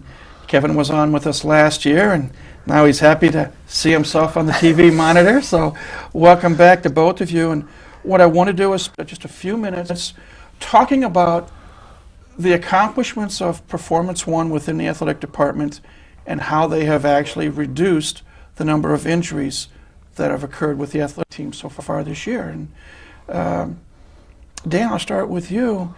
Talk about what Performance One means to you and your department as far as how things have helped out. I think this is like a deja vu question. You asked us this back in the fall, and now we're here to answer it. Overall, we were very pleased with the outcome of the Performance One and how it helped, in particular men's basketball that I had direct contact with. We did not see a lot of the typical nagging type of injuries that you would see. We did end up with a couple injuries, substantial injuries, but those were injuries that couldn't have been prevented through conditioning or training and all. There were accidental things that occurred, and unfortunately they do happen. But I was pleased to say we hadn't had one ankle sprain this year. We did not have one knee injury this year, which was incredible. Usually you'll have something. No, after the initial hamstring stuff that we had prior to the start of the season, we never had a hamstring injury. Didn't have any lower leg injuries at all, or abdominals or backs. So I'm very pleased with the way Performance One worked out with the gentlemen, with the basketball team, and we've seen this a lot with the other teams also. So. Kevin, you're a magician. What did you do? It's not only me, it's also my other coworkers that not only work with the men's basketball, which I work with, but all the other athletic teams here. They bring something different to the table. Each one of us do. So we all play a part, and hopefully, and apparently it did the job, you know. So I know we talked about it, as you mentioned, Dan, in the fall, but again, talk about the cooperation that you had, not only from the student athletes, but also from the coaches, because, you know, they basically gave you free reign. Here, you come up with the program, and you came through and delivered when it counted, because, as Dan said, the number of injuries were down. Right. So talk about the relationship with both the coaches and with the student athletes, because in essence, you were like a drill sergeant, you and your cohorts, because you had to sell them on what you were trying to accomplish, to go through whatever routines and they had to do. Right. I think our biggest task was basically getting them to believe in what we were giving them on the table, buying into what we were doing for them. The coaches believed. We just had to get the players to believe what we were doing. And to start off with, it started off a little rough because it was new to everybody. But now we got year 2 coming up, and everybody's used to it, and they look forward to it, and they know what Performance 1 can bring to the table for them and do for them, not only athletic performance-wise, but injury prevention-wise. So in terms of working with the athletes, that's one thing that they know, and the coaches working with them, they love to come talk to us, wide open to any kind of suggestions. You know, basically we got a great relationship with them, and it's going to continue to work out, I think. Dan, you mentioned, and I had a chance on a couple of occasions to go with you guys on road trips. Talk about what you had to do when the team was on the road in, you know, keeping everything going smoothly. Most of what I did on the road with them was the reinforcement of what Kevin and his staff had already implemented. One of the things that I really learned from them was you have to open up. You can't, you know, I've done it this way for so many years, it's going to stay this way. You can't do that. You've got to open up your mind and let it go and see what happens. I was probably one of their worst adversaries when we started. I don't like the way you stretch or how you're doing your flexibility program, but I sat and I talked with them, and once they explained it and we started to utilize it, okay, this makes sense now to me. We've been through a whole year. I've talked with my athletes that have used it. I've talked with my coaches. Now it's time to build from that and move forward. We can't stay where we are, and I know Kevin's staff with Beth and Heather and Paul want to move forward. We got to take it up another notch. This was a great starting spot, but we've got to keep building off of this. And I know that basketball wants to make a few changes, and some of the other sports do too. We've got to get more specific with particular activities and certain lifting and functional drills that we want to work with them. But now we know what we can do with it. Let's take it a step further and see how far we can push these young athletes, because a lot of them have never seen this before, and they're excited about it. They don't want to really go into practice or their individuals right now. They want to go back into Performance 1 and see how much more they can get out of it before the summer starts. So. That's interesting. Rather to do Performance 1 than practice. That's very unusual. Well, let's talk about then what can be done to improve, to take that next step up. What ideas have been discussed, and I know not all the decisions have been made, but can you talk a little bit about how you can improve? How we can improve? Yeah. Basically, we just build off what we have. You know, keep striding forward, going forward with what we have. And the biggest key to succeeding more is going to depend on the athlete. We have it, we're going to bring it to the table. Whether they're going to utilize it and go in there and work hard each and every time they're with us, all depends on them. So what we bring to the table excuse me, is going to work. It's just up to the athlete where they're going to come in and do what it takes to get to that level. Are you worried about at some point that maybe the student athlete may say, whoa, maybe you're going too fast or too much too soon? We like to keep a good communication between us. We like to talk. We always ask them how they feel. If we see Dan and I communicate, as well as the other trainers, if we see things coming on, they're going to prolong things from progressing, then we'll back off a little bit and focus mainly on the fundamentals, the mechanics, without going too far at first. Don't have much time left, but Kevin, I'll let you have the last word, so to speak. And we did this last year.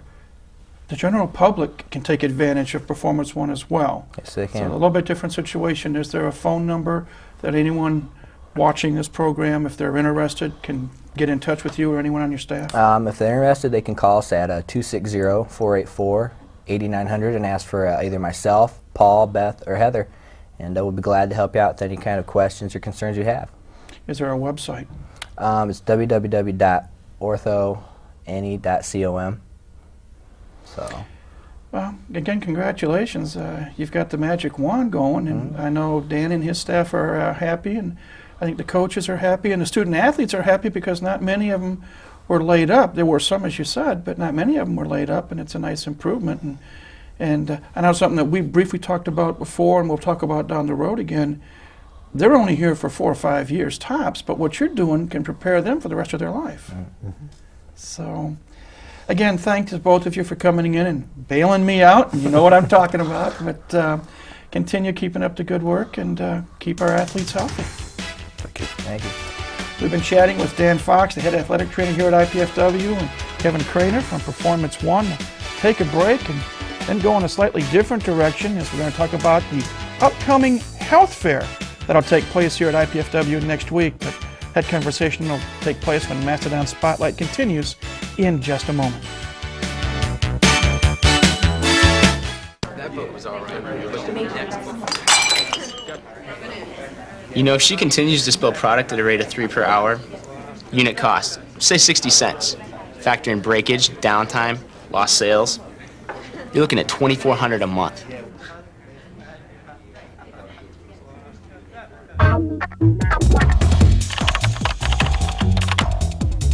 Indiana University, Purdue University, Fort Wayne. One university, 2 great names. If you look on any college campus these days, you'll find many students who fall into the non-traditional category. These are older students who are returning to finish a degree. Some are just beginning college, and many of them are taking supplemental classes for personal or professional reasons. This month on IPFW Up Close, we'll take a look at IPFW's Division of Continuing Studies, where lifelong learning is more than just a slogan. Join me, Jeanette Liu, for IPFW Up Close, Sundays at noon on College Cable Access Channel 56.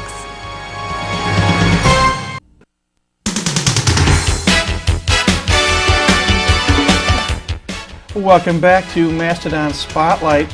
Something that we touched on briefly last year, we're going to touch on again this week, and that is the annual health fair that takes place here at IPFW. And coming back to talk about it, as she did last year, is Judy Tillapaw from Fitness and Wellness here on campus. And Judy, thanks for coming back, and this year you've brought a new friend with you. I did, yes. Thanks for having us.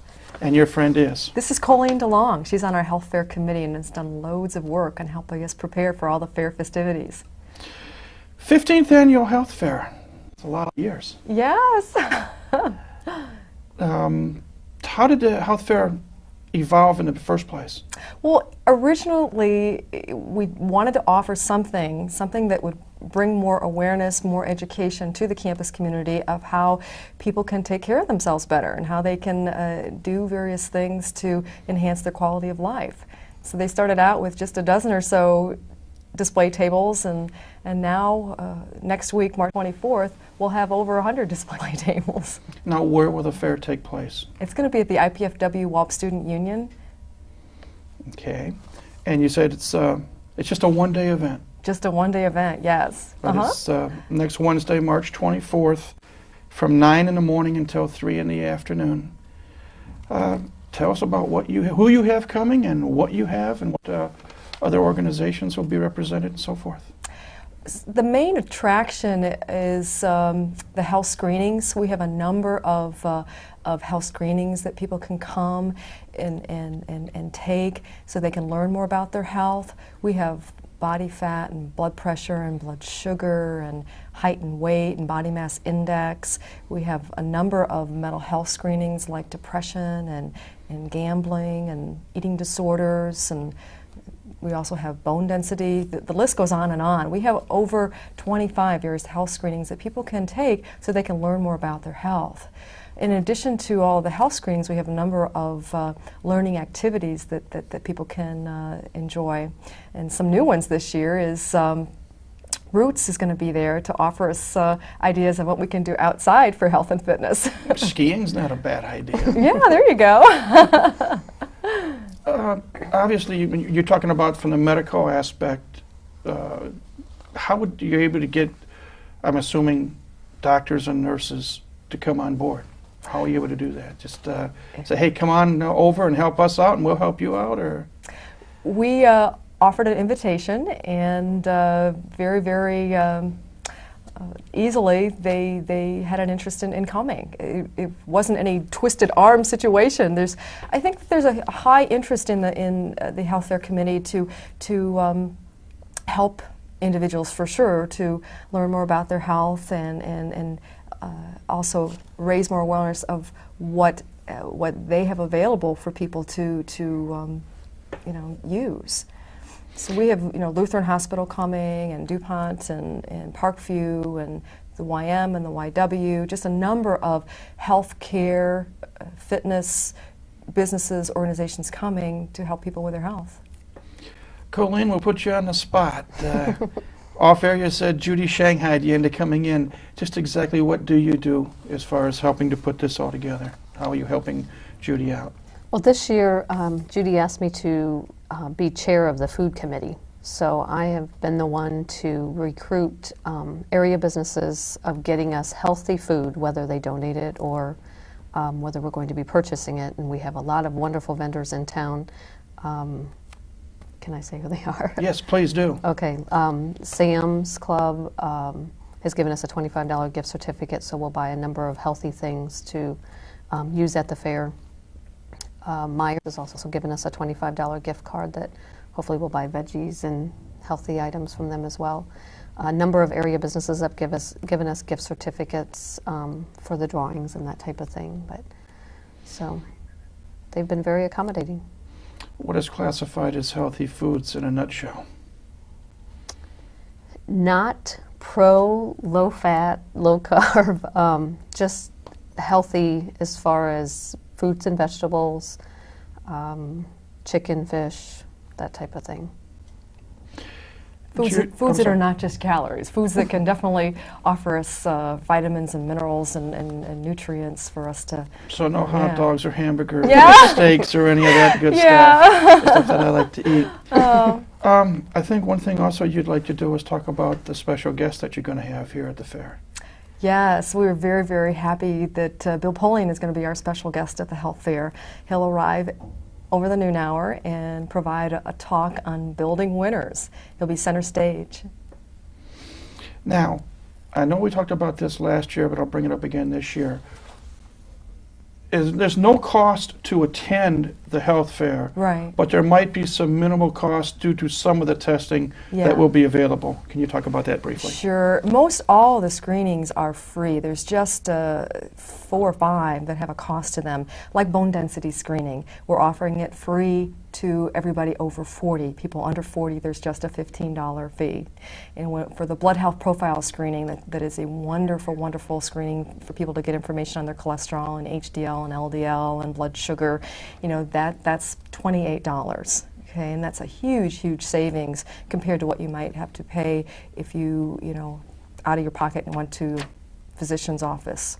So, and other costs that we're charging for the prostate screening, for the thyroid screening, for the glycohemoglobin screening, those are all just $23.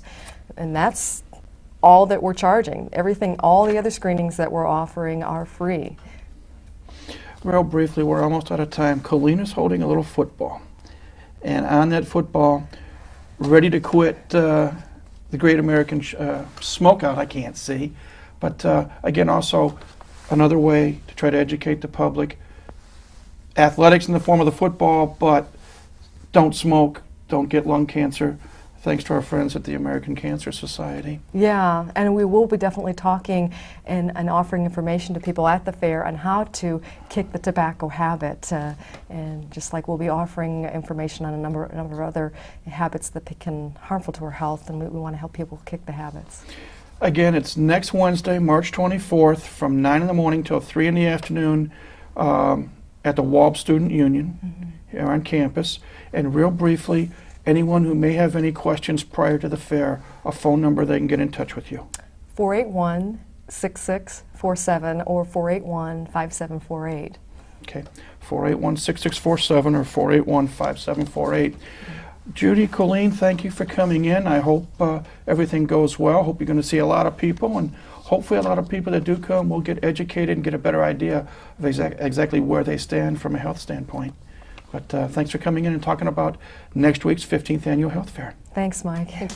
We've been chatting with Colleen DeLong and Judy Tillipal about the 15th Annual Health Fair, which will take place here on campus next Wednesday, the 24th. We'll take a quick break and then come back and wrap up the edition of Mastodon Spotlight in just a moment.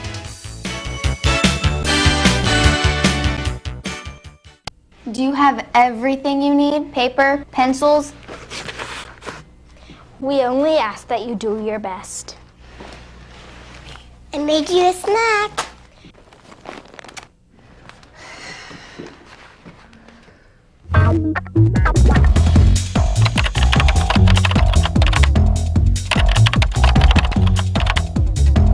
Indiana University, Purdue University, Fort Wayne. One university, two great names. What's ahead for the future of Northeast Indiana? One answer lies with the graduates of our fine area colleges and universities. Hi, I'm Phil Laux, president of the Greater Fort Wayne Chamber of Commerce. And when you support an area college or university, you support the economic growth and development of where we live. Graduates of these higher education institutions are working hard to grow our local economy. I urge you to support your area university or college with your time, your talent, and your treasure. Our college grads are a vital part of Northeast Indiana's continued success.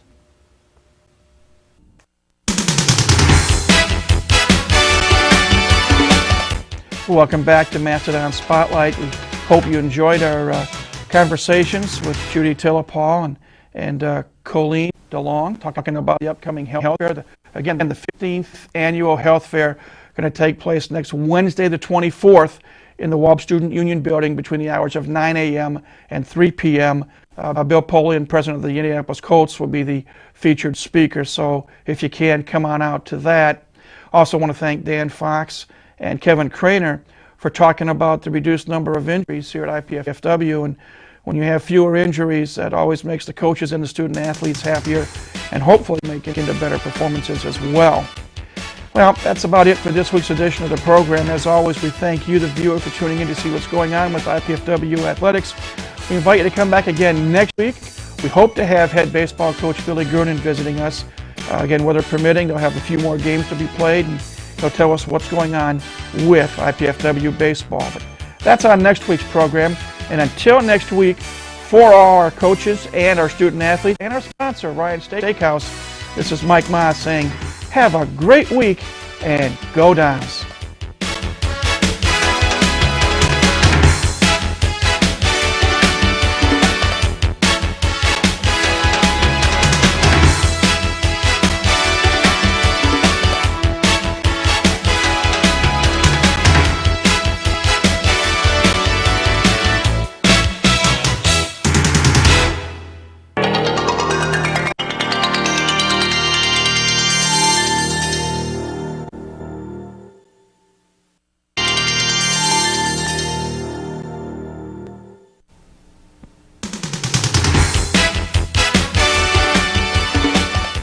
Another busy week as usual on the athletic front this past week at IPFW.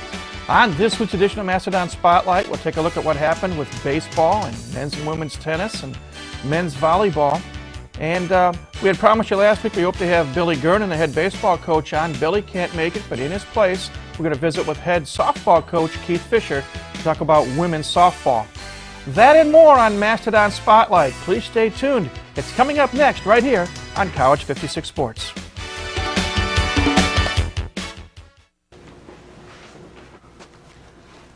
Hi. I was wondering if you wanted to go out or something, if you had time. I can tell by your excitable behavior and verbal faux pas that you have generalized anxiety with paranoid tendencies. It would never work. Okay, thanks.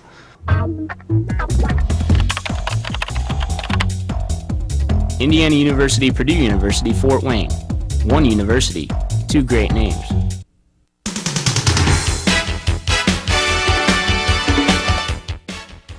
Hi again, everybody. I'm Mike Maas. Welcome to another edition of Mastodon Spotlight, brought to you in part by our good friends at Ryan Steakhouse.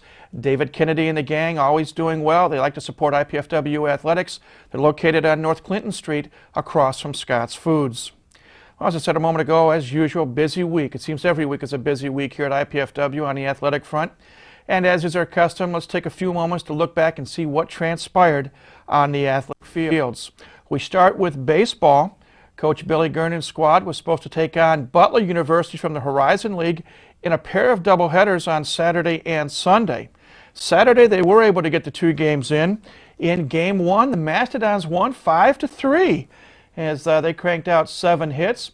Ryan Steinbach had 2 hits, scored a run, knocked in 1. David Zachary had a hit, scored a run, knocked in 2.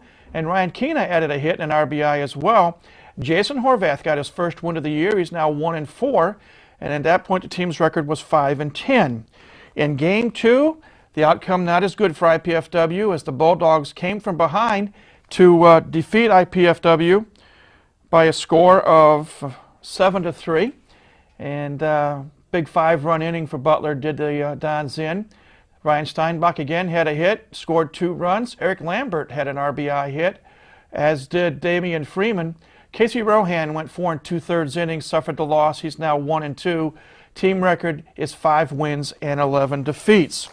That was baseball. Now let's change sports and go over to tennis.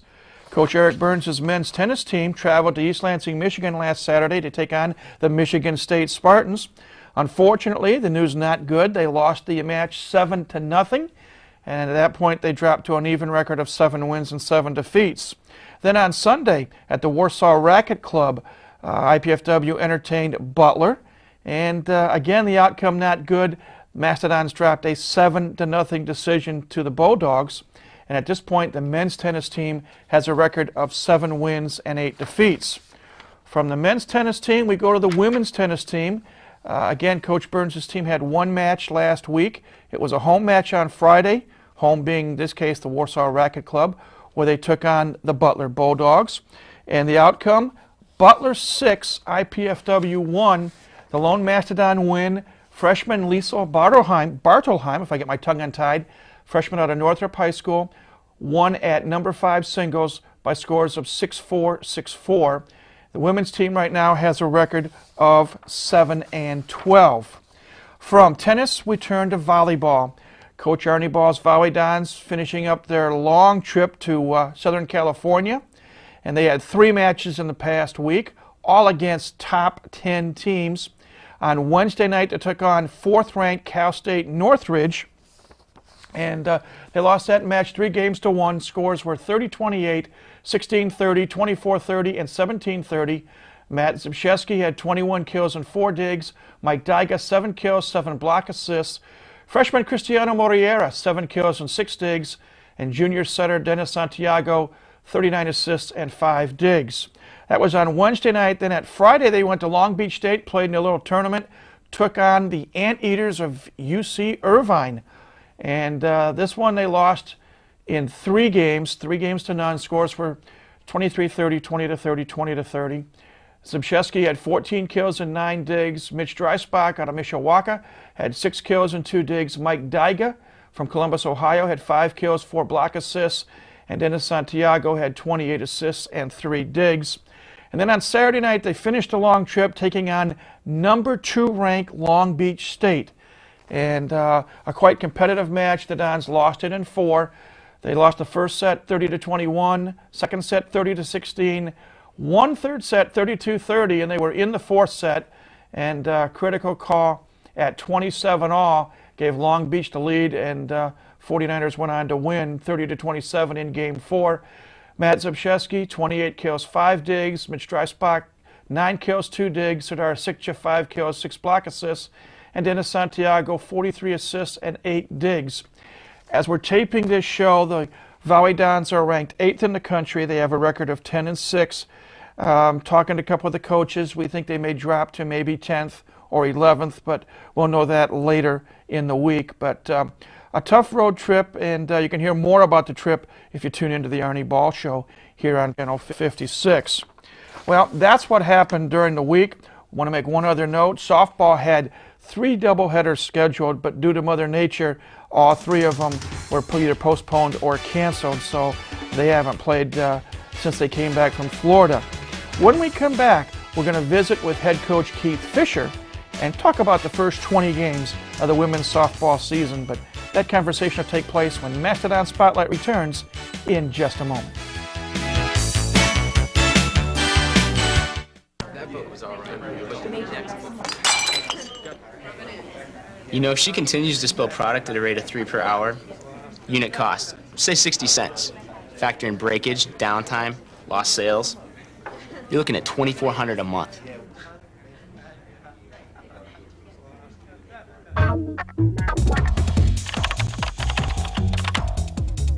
Indiana University, Purdue University, Fort Wayne. One university, two great names. If you look on any college campus these days, you'll find many students who fall into the non-traditional category. These are older students who are returning to finish a degree. Some are just beginning college, and many of them are taking supplemental classes for personal or professional reasons. This month on IPFW Up Close, we'll take a look at IPFW's Division of Continuing Studies, where lifelong learning is more than just a slogan. Join me, Jeanette Liu, for IPFW Up Close, Sundays at noon on College Cable Access Channel 56.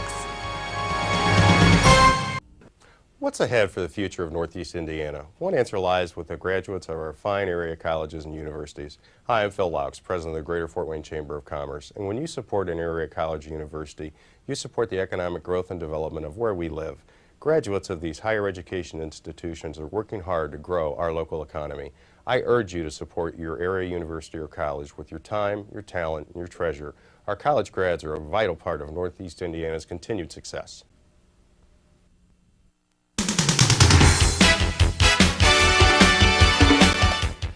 Welcome back to Mastodon Spotlight. As we said before, slight change in the batting order, to coin a phrase this week. We had hoped to have Billy Gernon on, the head baseball coach here at IPFW, but unfortunately some things happened, and Billy's going to try to be with us in a couple of weeks. And stepping in as a pinch hitter is the head softball coach here at IPFW, Keith Fisher. And Coach, we appreciate you coming on short notice. I was hoping to have you on next week, but we got you on this week instead, so I appreciate you pitch hitting for Billy. Thanks, Mike.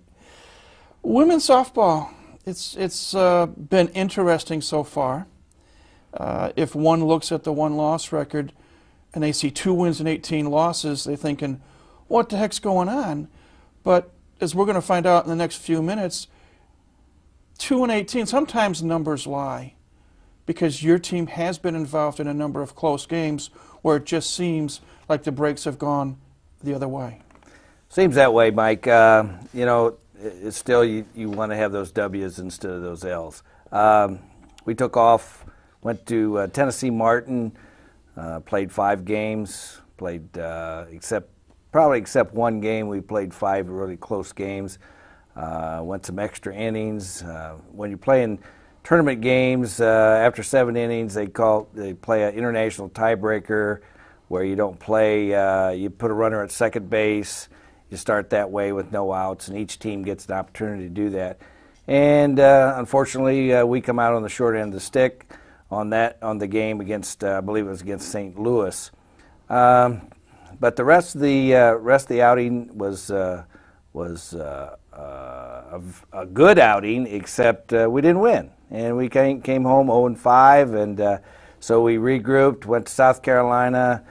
Other than the flights and losing our equipment, losing our luggage and everything else, and then finally got to play. We were supposed to play Friday. We got to play on Saturday. Played at 6, 8, and 10 at night, and the 10 o'clock game started at 11. It's 28 degrees. It was cold, and I couldn't find enough clothes to put on. But you know, we don't want to make excuses. We played some close games there also. And we wound up winning the next morning after we played at 11 o'clock at night and finished at 1:30 in the morning. Got to bed at 2. We played at 9 the next morning. We won that ball game against Albany. And then we played Boston College, and we didn't play very well the second game. But the next day was short sleeve weather, and so it was a different trip. We come home, kind of regroup, try to regroup a little bit. Go down to Orlando, and we play 10 games. We win 1 game. We beat Niagara. We played probably 5 games. Got beat probably 1 run in 5 games. Played 2 other games. Went 10 innings, 11 innings. And we wound up on the wrong side of the scoreboard on those. But, you know, our kids, don't get me wrong, our kids played hard. They still have great attitude. We regrouped. you know, I sat down and told them, I said, I don't like to lose. And I said, we've got to do some things. We've got to make some adjustments. We've got to have a little more enthusiasm, which I thought, of course, after getting beat, that's not fun. It's not fun for anyone. But so we regrouped. We beat Niagara, and I guess we ought to play all New York teams, Albany, Niagara, whatever. So we come home and we're getting ready to play Valpo and Tri-State and go up to Eastern, and we get those canceled. So hopefully on Thursday, this coming Thursday, we play Detroit Mercy, and we'll get started again. Morale. When you have a lot of close games and they seem to fall on the opposite side of the tracks, are the gals discouraged at all? Well, you know, it's kind of different. If you ever coached guys and you coach gals, usually after 5 minutes after the game's over, the girls are ready to play again or they're ready to go eat, one of the two. So that's, you know, that's a woman thing, I think, where guys kind of sit around and pout about it, and they don't pout about it. They're ready to go again, and so that's something you have to learn to be a coach for women. But we're going to you're digging yourself a hole. we're going to regroup. We're going to regroup. I tell you, Mike, and you know, and if our pitchers watch this program, hopefully all our kids do, but you know, our pitching's not where it should be, and of course, Coach Smith's not here to defend himself, but you know, he understands also. We have 3 pitchers. We have a sophomore, a junior, and a senior. Our senior pitcher pitched those extra inning games, and you know, she just has some bad luck, and just one hit here and there. But our pitching's not what it needs to be. It was kind of interesting. We played Creighton out of Nebraska, and the Creighton coach and I sit down, and we stayed in the same complex down in Orlando, and you know, he complimented our team. He said, you know, you got a really good team. He said, you're kind of in the position where we were a couple years ago. He said, we didn't have pitchers that could throw in the 60s, 62 to 65 mile an hour. He said, your pitchers probably throw 56 to 58. And I said, yeah, they do. And he said, the problem with that is puts so much pressure on your defense if you can't get 6 to 8 strikeouts a game. And I said, that's correct. I said, we get maybe 2 to 3. And I said, it does put pressure on our defense. So, you know, I put a lot of pressure on our pitchers. And they know what they need to do. And offensively, we know what we need to do. But we're going to get better. We're going to get better. And hopefully this year will pan out better than what it looks like right now. You talk about pitching. There's also, and defense you talked a little bit about, but there's also hitting as well. I wonder from a psychological standpoint, is it also possibly a case if the sticks aren't working, if you're not getting the key hit, if you're not getting a number of runs, maybe the 3 gals, and I think we need to mention them by name, the senior is Mindy Pomeroy, right. The junior is Mindy Mason, right. And the sophomore is Beth Harmon. Are they afraid that they've got to go out there and maybe expect to have to throw a shutout? Well, they understand what we need to do, and our hitters. We've talked with our offense. We said we've left too many runners on base. We we have bases loaded, and we don't get that hit that we need. We're trying to adjust the lineup a little bit where we can get people on early and get them over in manufacture runs. You know, good ball games are 1-0, 2-1, 3-2. You know, they're not 6-8 or 14-2 or whatever. But yeah, and we've adjusted some hitting. We've done some different things. You know, I'm pulling out all the options and everything I can think of, and you know, I always ask for help. You know, I've got some friends that's coached throughout the country, and I always talk to them. I say, you know, what are some of the techniques that we need to incorporate? So, you know, we're doing some things, and we're starting to hit the ball better. We have scored runs. There's before when we first started in Division I, there's times that we never scored a run, and we played some good teams, but our kids, they know what they need to do. We need to regroup, but you know, enthusiasm is not down. they'll rally back, and hopefully we can help our pitchers. Well, we played a graphic last week when we did a little review, as we like to do on this show, of what transpired the previous week, and we put in a few box scores from some of the remaining games you played in Florida, and then we had a graphic that showed some up to date season statistical leaders, and I want to talk about that a little bit now for a couple of minutes, and I'm not sure if John still has that graphic. We'll get it up here. Jenna Beachy seems to be the key offensive threat. She's hitting .373. She's got 22 hits, which is a team high, 5 doubles, 8 runs batted in, 27 total bases, a slugging percentage of .458, and she's got 1 stolen base and 2 attempts, on-base percentage of .431. She seems to be the key element offensively right now. I'll mention a couple of others. You finally got Maggie Bruning back after she finished her basketball. Yep. And if you have mentioned on this show a number of times over the past couple of years, Maggie seems to be the guts and the glue of your ball club. And she's been able to play 10 games. She's hitting .361, got 13 hits, 4 doubles, 3 ribbies, 17 total bases. Her slugging percentage is .472, and I think that's a team high. And she also has a stolen base. Tierney Green from Northside, 286. Mindy Mason hitting .286. Real briefly, I know Tierney Green and Carrie Butler, 5 stolen bases apiece, tied for the team high there. Angela Grabchek, she's got 14 hits and a slugging percentage of .424. There's some of the offensive leaders. Just talk a little bit about them. Well, Jenna Beachy is just a natural hitter. You know, I've always said in this sport, it's eye-hand coordination. If you don't have that eye-hand coordination, you struggle, and you got to learn to see the ball. A couple of our girls came to me and said, "Coach, you know, I'm so frustrated." Carrie Butler's one, and what a fine young lady and a fine freshman and a good athlete, but she just was not hitting the ball. I don't even know what her percentage is now, but she said, "Coach," and she just broke down and little tears come down her face and said, "I'm so frustrated. What do I need to do?" I said, "Are you seeing the ball?" And I said, "Obviously you're not." And so we've worked on that since we've been home. Jenna Beachy sees the ball. She hits the ball. We made a little adjustment. We had Jenna batting into the 4th spot, and but we need to get people on, and sometimes we'd never get to her. So I moved her to leadoff, and all of a sudden, bang! Here comes a double, a single. We bunt her over. If she gets a double, we got a chance to score early from third base if we only have 1 out.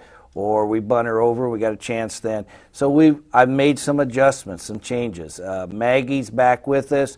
We had to polish off. She's a little rusty. We had to get the rust polished off, and now she started. She had some throwing errors to start out the first game, but she hadn't been outdoors, but she's going to help us. She's just a very good athlete, very good softball player. The other girls, we do have some hitters, and we're going to continue to improve. But I've changed some things in the lineup, and hopefully that'll produce some runs for us. A couple of quick questions before we run out of time. Number one, the fact that you haven't been able to play in a while now. The last game you played was on the 12th, and you've had the 3 doubleheaders knocked out due to weather. Hopefully Thursday you play Detroit Mercy, but you got Detroit Mercy, and then Saturday you go to West Lafayette, and you're going to play Purdue in a doubleheader. Right. And then on next Tuesday you'll be at Toledo, the Rockets in the Mid-American Conference, for a doubleheader. So, weather permitting, hopefully you're going to get 6 good games in the next week or so. Right. Yeah, we should. And we need to get started back again. And I think we always love going down and play Purdue. Purdue's tough, Big Ten school, but maybe there's someday we'll get that little edge on them, and we'll see. So never can tell. We watched Toledo play down in Florida. We played Gardner Webb. We went 10 innings, got beat 2-1. Then Gardner Webb plays Toledo next game and just clobbers Toledo. So it's a funny game. Sometimes you'll score a lot of runs, or you'll just be a close game. So Does that say Toledo's not very good? Well, I'll never say that because, we have to take one game at a time. And you mentioned stolen bases. I want to say something about that. We probably had the fastest team that we've ever had, or I've ever had, here at IPFW, and we've had more stolen bases right now than we had all last year. So we have a lot of quickness, and we're running a lot. So we're going to be more aggressive, and we'll see how we wind up at the end of the year. Wouldn't be a visit without a Billy or Arnie story. Well, Arnie, he slipped away and went out to California, and I know he took those golf clubs, so I put that in my mind, so I had to take him to Florida, so he couldn't get an advantage over. Now, we've got an advantage, I think, over Billy, unless he's not telling us the truth. So, but we're ready to challenge each other on the links when we get time. Again, I appreciate you coming in on short notice.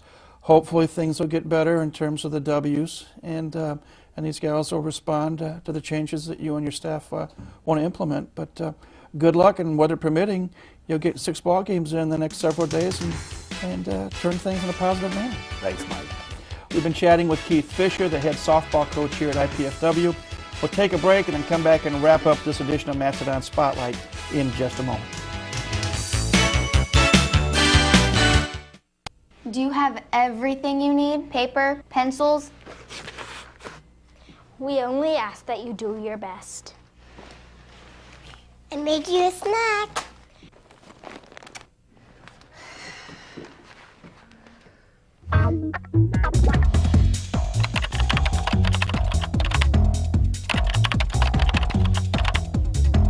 Indiana University, Purdue University, Fort Wayne. One university, 2 great names. What's ahead for the future of Northeast Indiana? One answer lies with the graduates of our fine area colleges and universities. Hi, I'm Phil Laux, president of the Greater Fort Wayne Chamber of Commerce. And when you support an area college or university, you support the economic growth and development of where we live. Graduates of these higher education institutions are working hard to grow our local economy. I urge you to support your area university or college with your time, your talent, and your treasure. Our college grads are a vital part of Northeast Indiana's continued success. If you look on any college campus these days, you'll find many students who fall into the non-traditional category. These are older students who are returning to finish a degree. Some are just beginning college, and many of them are taking supplemental classes for personal or professional reasons. This month on IPFW Up Close, we'll take a look at IPFW's Division of Continuing Studies, where lifelong learning is more than just a slogan. Join me, Jeanette Liu, for IPFW Up Close, Sundays at noon on College Cable Access Channel 56.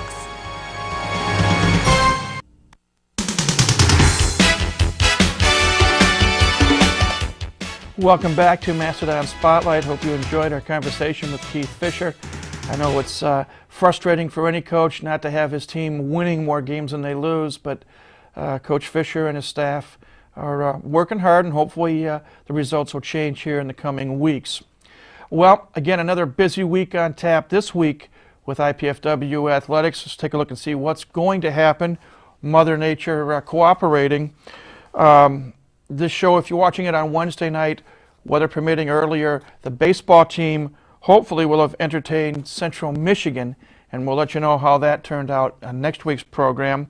Then on Friday and Saturday, they travel down to Shreveport, Louisiana to take on the Gents of Centenary College, newest member of the Mid-Con. Back-to-back doubleheaders on Friday and Saturday, and then next Tuesday, they travel to the University of Dayton for an afternoon game. And the Dayton Flyers are coached by former IPFW head baseball coach Tony Vittorio. Now that's baseball. Softball, again, if everything works out on Thursday this week, a scheduled doubleheader here at home against the University of Detroit Mercy Titans. Then on Saturday, as Coach Fisher alluded to earlier, the women's team will travel to West Lafayette to take on the Purdue Boilermakers in a doubleheader. First game scheduled to start at noon. And then next Tuesday, the women's softball team is at Toledo for an afternoon doubleheader. That's women's softball. Now, men's tennis. If everything goes well, Wednesday they would have played a match against Western Illinois. We'll let you know how that turns out next week. On Friday, then they're off until a week from Friday when they entertain the University of Buffalo. Women's tennis. Again, both teams coached by Eric Burns. They are scheduled to play at Western Michigan on Friday. And then on Saturday, down in Evansville, they're going to take on the University of Evansville Aces and Southeast Missouri State.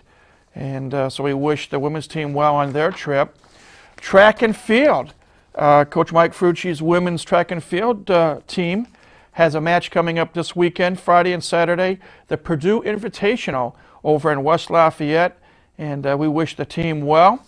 And also want to give an early plug for the IPFW Mastodon Stomp, which will take place on Saturday, April 3rd at 9 o'clock. And we'll tell you more about that next week, but that's a fun event for people of all ages. A walking race and a running race, and we'll fill you in more about that next week. And then last but not least, the men's volleyball team. 2 critical matches this week. On Friday night, the Mastodons travel to Muncie to take on their arch rivals, the Cardinals from Ball State University, and that's a 7 o'clock match at Muncie. And then on Saturday night, they come back for the final regular scheduled home match of the season when they take on Mercyhurst at 7 o'clock. They will say thank you to seniors Dustin Sherman and Isaac White. Battle for first place in the MEVA. IPFW right now is 8-1 in the conference, Ball State 7-2, Mercyhurst 5-6. So 2 important matches. If you have time, want to travel, go to Muncie Friday night, and if not, come to the Gate Center here on Saturday night when the Dons will entertain Mercyhurst. That's it for this week's edition of Mastodon Spotlight. As always, we thank you for tuning in to see what's going on with IPFW athletics. We invite you to come back again next week for another edition of the program. But until next week, this is Mike Maas for our sponsor, Ryan Steakhouse, and all our coaches and student athletes at IPFW. We wish you a very good week, and go Dons.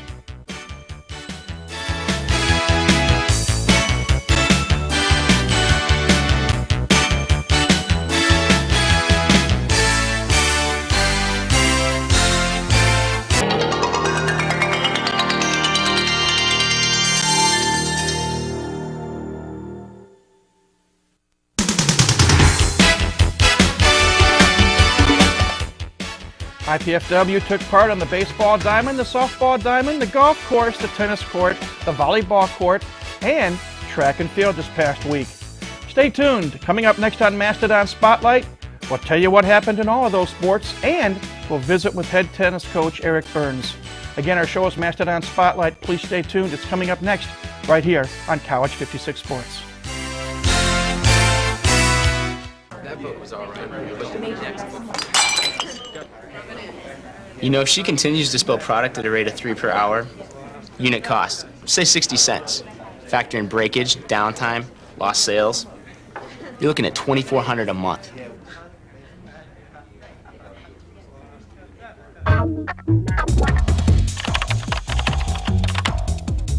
Indiana University, Purdue University, Fort Wayne. One university, 2 great names.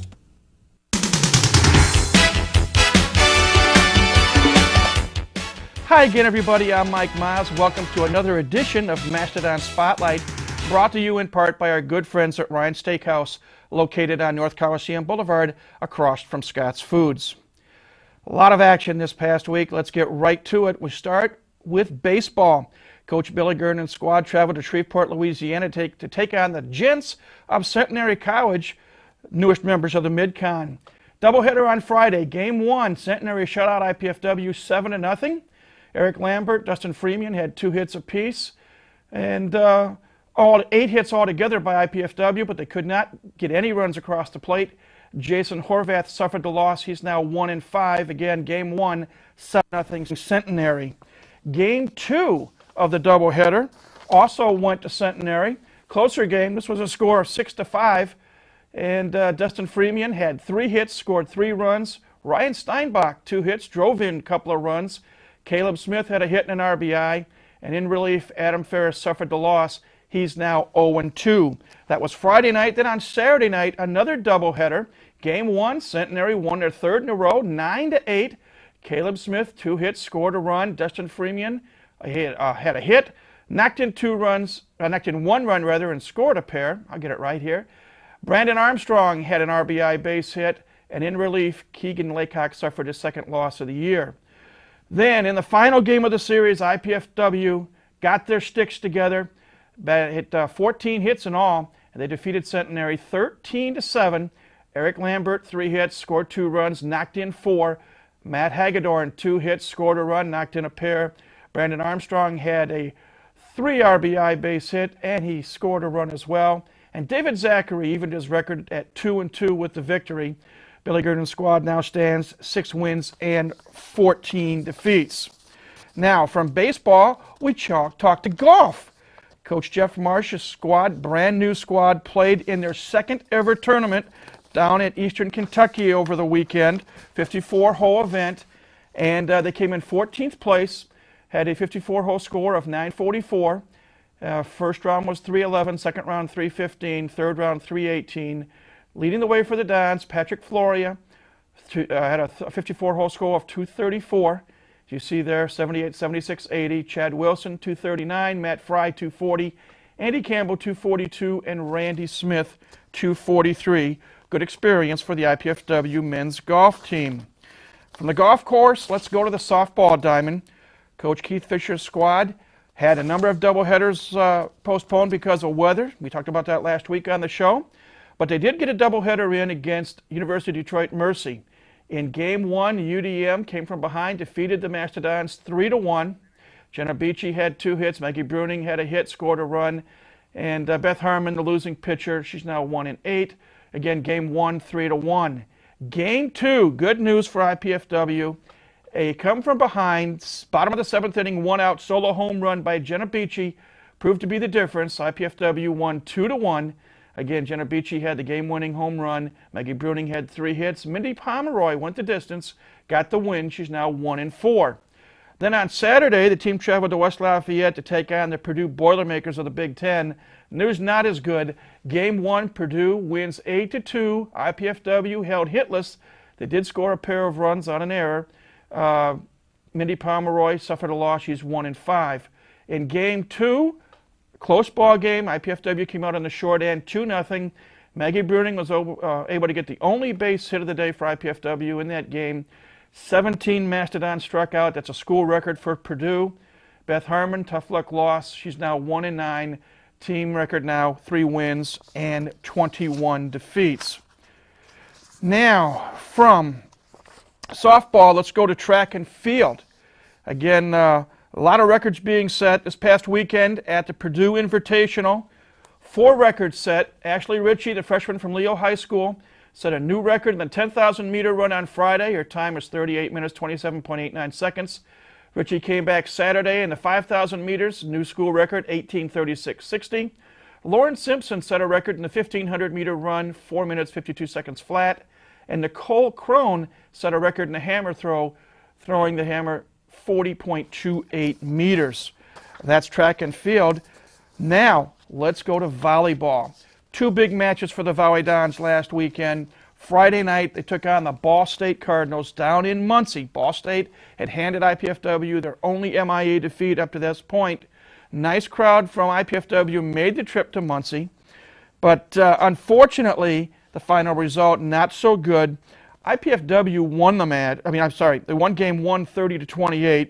Ball State came back, won game 2, 30-26. Volley Dons came back, won game 3, 30-22. Cardinals defeated IPFW soundly, 30-18 in game 4. That set up a winner-take-all game 5. In volleyball, you played a 30 in games 1 through 4, but if it goes to a 5th and deciding game, that game is played to 15, and you have to win by 2. Now, we're going to show you some highlights, and these are going to be in rapid-fire succession, and we're going to pick up the match. Game 5, Ball State is leading 8-7, and at the 8-point mark, you take the teams change ends.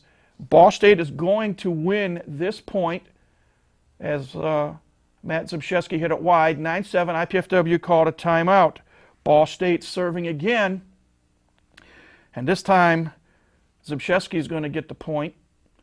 9-8, Matt serves, and he hit some hard serves, that's for sure.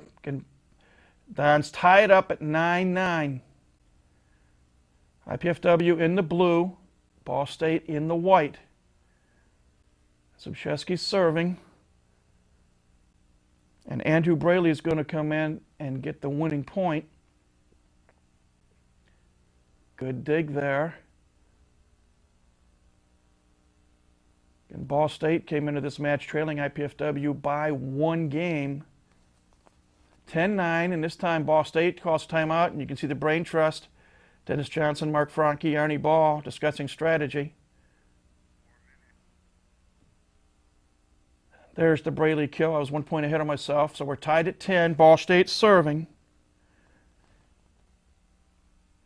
And Josh Collins is long on the kill attempt. So now the Cardinals are up 11-10. Another point for Ball State. 12-10. IPFW calls the timeout. Cardinals serving, and you're going to see a kill by Maddie Zubchewski.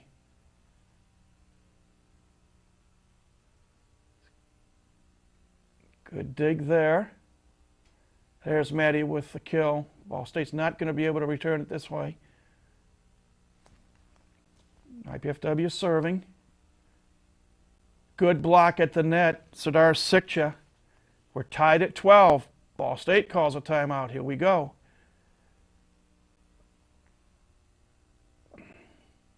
Ball State gets the kill. They're up 13-12. Zubchewski's going to come back with a kill. Block unsuccessful. We're tied at 13. And you could really start to feel the tension in Worthen Arena. Ball State questioned at point. And you see the one of the officials, Dan Hauser, confirmed with Eric Boolman. But the point was IPFW. So we're tied at 13. IPFW serving. Little dink shot. IPFW can't recover.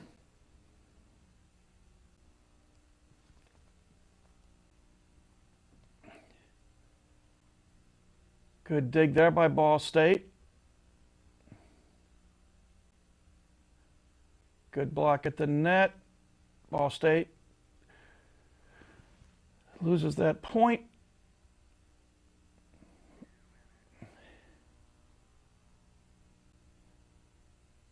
Good set by Santiago. Good kill. Santiago was serving, and I think this is the first of what would turn out to be 4 match point attempts that IPFW had, only to be thwarted. Now Ball State's serving. We're tied at 14. Good dig by the Cardinals. And they get the kill. Now they're serving for the match.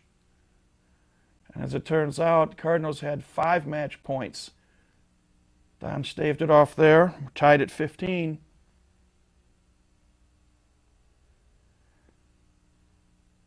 Again, as I say, a nice contingent came from Fort Wayne, and they really supported the Mastodons on this, and it was a heck of a 5th game.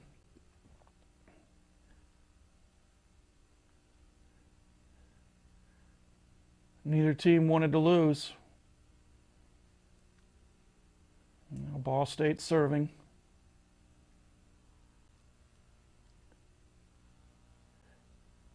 And IPFW gets the point. There's Mike Dyga serving now for IPFW. Ball State ties it up. I believe it's 18-all at this point.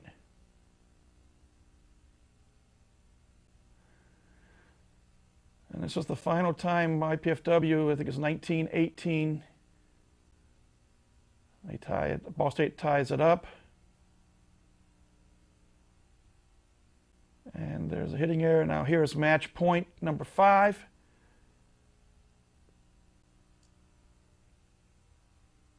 Good dig by Ball State. And the kill by Yari Delgado, their big gun. And Ball State comes out with a 21-19 win in Game 5. And very, very tough defeat for IPFW.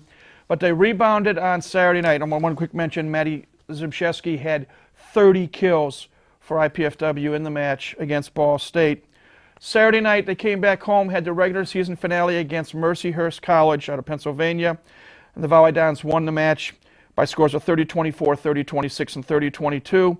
Matt Zybszewski and Josh Collins, 13 kills apiece. Cristiano Moreira had 9 kills and 4 digs, and setter Dennis Santiago, 41 assists and 5 digs. So at this point, the Valley Dons are 11-7 overall. They are 9-2, technically tied for first in the MIVA, though they trail Ball State in the head-to-head tiebreaker situation. Finally, women's tennis had 3 matches over the past week. They lost to Western Michigan on Friday, 7-0.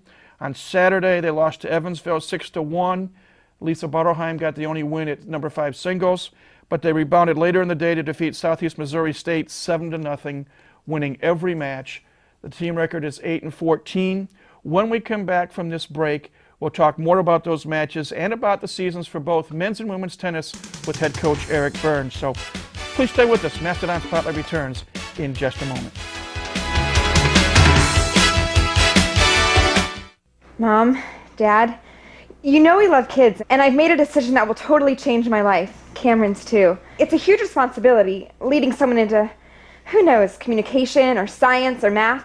That's what life's all about, right? Learning so you can pass on knowledge to younger minds. Dad, Mom, I want to be a teacher.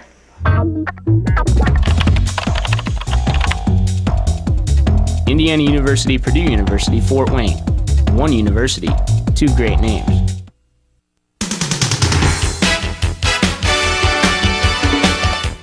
Welcome back to Mastodon Spotlight. Time now to talk tennis. And here to talk tennis with us this week is the head coach for both men and women's tennis here at IPFW, Eric Burns. Coach, welcome back. Yeah, thanks for having me back. We'll start with men's tennis first, but they haven't been playing much lately. They got this last weekend off. I think the match before that was Butler. And we had also Michigan State that week. And so it was nice to have a week off after those tough matches.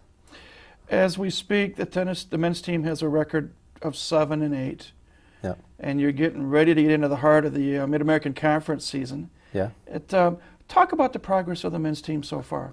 It's been a full 180 turn from last year. We're a stronger team overall. The depth is better. We've got guys battling it out for 4, 5, 6, and 7 and 8. I mean, that are all capable of playing 4, 5, 6. So it's making the competition practices pretty tough, and the intensity level is going up because of that. So we're in a lot better shape than we were at the same time last year. I know last time you were on, you brought a freshman with you, Carlos Gonzalez from Monterrey, Mexico. My memory is correct. Yep. And I know he was, believe it or not, he was thrilled when he actually watched the show, had a number of people contact him. How has he played from the last time he was on? He's played some good tennis. I mean, he's just had some tough matches, you know. He had to play Michigan State's too, and I mean, that's a tough match. And you know, Butler's no slouch either. He played a great first set against Butler, and second set, lost a close first set, and then the second set kind of dropped off a lot. But he's been playing well, and I think he needs to not use those 2 matches as measuring sticks for his season. I mean, he's had a good year. Can you talk about some of the other men's players and how they've been doing? Well, Michael Parker's playing 1 for us, and he's done pretty well. He's in every match. I mean, he's never blown out of any match. Once he gets his serve and volley game going, he's a strong player for us at 1. So he's having a great year, a lot better than last year. He's much improved. 3 singles is Ian Lionheart, and he had a good weekend not too long ago. We went to Robert Morris and St. Francis of PA and Youngstown State. He won all 3 of his matches there. Won a clinching match for us at Youngstown, so that was a good week for him. Jesse Nico's playing 4. He's had a decent year, struggling a little bit of late, but everyone's given good effort. 5 and 6 have been strong points for us. Ryan Orr at 5 and Daniel Jackson at 6. Those 4, 5, and 6 guys, you could interchange them. Just mix it all up, flip a coin, decide who plays where, because they're that even. Today, Jesse and Daniel played in practice of 6-1, 6-1 Daniel. So, but another day it could be just a flip of that. So, they're all doing a great job, and really proud of the effort they've put in this year. Let's briefly look ahead. You finally get some home matches, and knock on wood, if Mother Nature cooperates, they'll be outdoors here at IPFW. Tennis courts are adjacent to the baseball field. But on Friday, you're going to take on University of Buffalo. And then on Saturday, Ball State comes to town. Both those matches start at 1 o'clock. And I want to invite you to come on out. Hopefully it'll be outdoors, but you do have provisions in case it rains or snows. That if you have to go indoors, the matches will be at Wildwood Racket Club. Yeah. We're moving out some bleachers for the matches to try to get some fans out there. These are Mid-American Conference matches. This is a tough tennis conference, and we can use as much support out there as we can get. Buffalo is a really winnable match for us. We just have to show up and play our best tennis. Ball State will be a bigger task, but if we can get pumped up and get a good crowd out there for Buffalo, that'll really help us. And then next Tuesday, you'll be at Valparaiso from the Mid-Con. Yeah. But 3 good matches coming up in the next week. Should have a great chance in that match. So. Let's talk women's now. The women's team is doing well. Record-wise, 8-14. But again, they're playing some very good competition. Yep. And in the last week alone, they took on Butler, and they lost 6-1. And then over the weekend, Western Michigan, a good MAC team, shut you out 7-0. But then you came back and defeated the University of Evansville 6-1. Actually, that was Southeast Missouri State. Southeast Missouri State. I'm sorry, it was at Evansville. Yeah, and then Evansville got us 6-1. Okay. So 3-4 matches in a row. Talk about some of the ladies briefly. Effort level was a lot better. Butler match, we played all right. We could play better than we did against Butler. Came back against Western Michigan. Probably the strongest team we'll play all year. Top 3 team in the MAC, and they pretty well handed it to us. But the girls played hard, and there were no let-ups. No one gave up in their matches, and that's something I was proud of up there. And then went to Evansville. Evansville's a good team. Beat us 6-1 last year. It was 6-1 this year. We had some chances in some matches. They're just a good, solid team, and a good team in the Missouri Valley.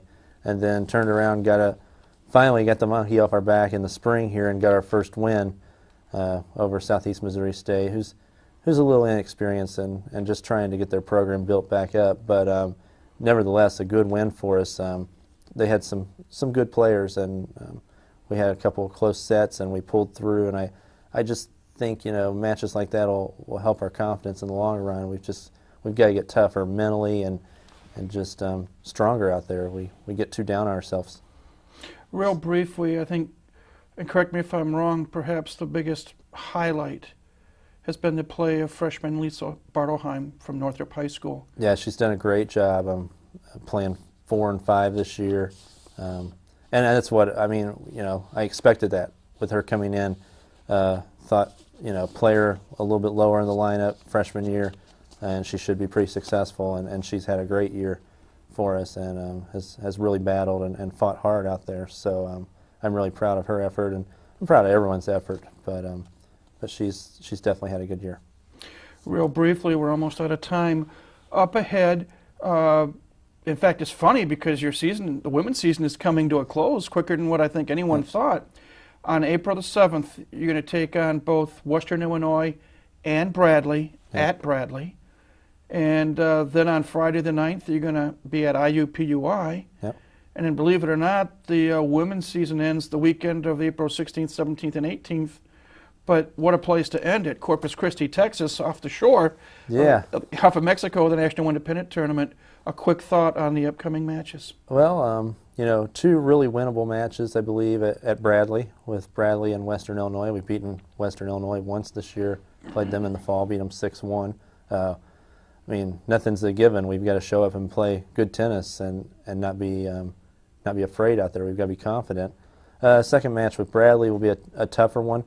I believe it's a winnable match. We'll see which girls show up that day, but that's a good chance for us. IUPUI, that'll be a tough one, to be honest. Mid-Con champions last year, lost like 1 player. They're still a strong program, so that's going to be a tough one, but we'll go down there and give it our best. And then 3 tough matches out at the independent tournament. Northern Colorado is a nationally ranked Division II team, making the jump to Division I, and the 2 Texas teams, A&M Corpus Christi and and Pan American are both strong programs. Most tennis programs in Texas, Florida, California, any place where it's warm, they're strong programs. So we've got our work cut out there, but we'll go out there and give it our best. We wish you well, both with the women's team and with the men's team, and we'll talk to you in a couple of weeks, 2 or 3 weeks, and see how things are progressing. All right, thanks. We've been chatting with Eric Burns, the head coach for both men's and women's tennis here at IPFW. We'll take a break and then wrap up this edition of Mastodon Spotlight in just a moment.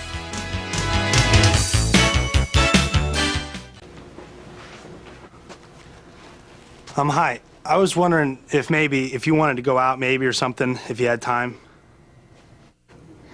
I can tell by your excitable behavior and verbal faux pas that you have generalized anxiety with paranoid tendencies. It would never work. Okay, thanks.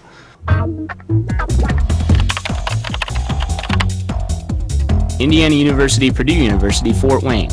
One university, two great names.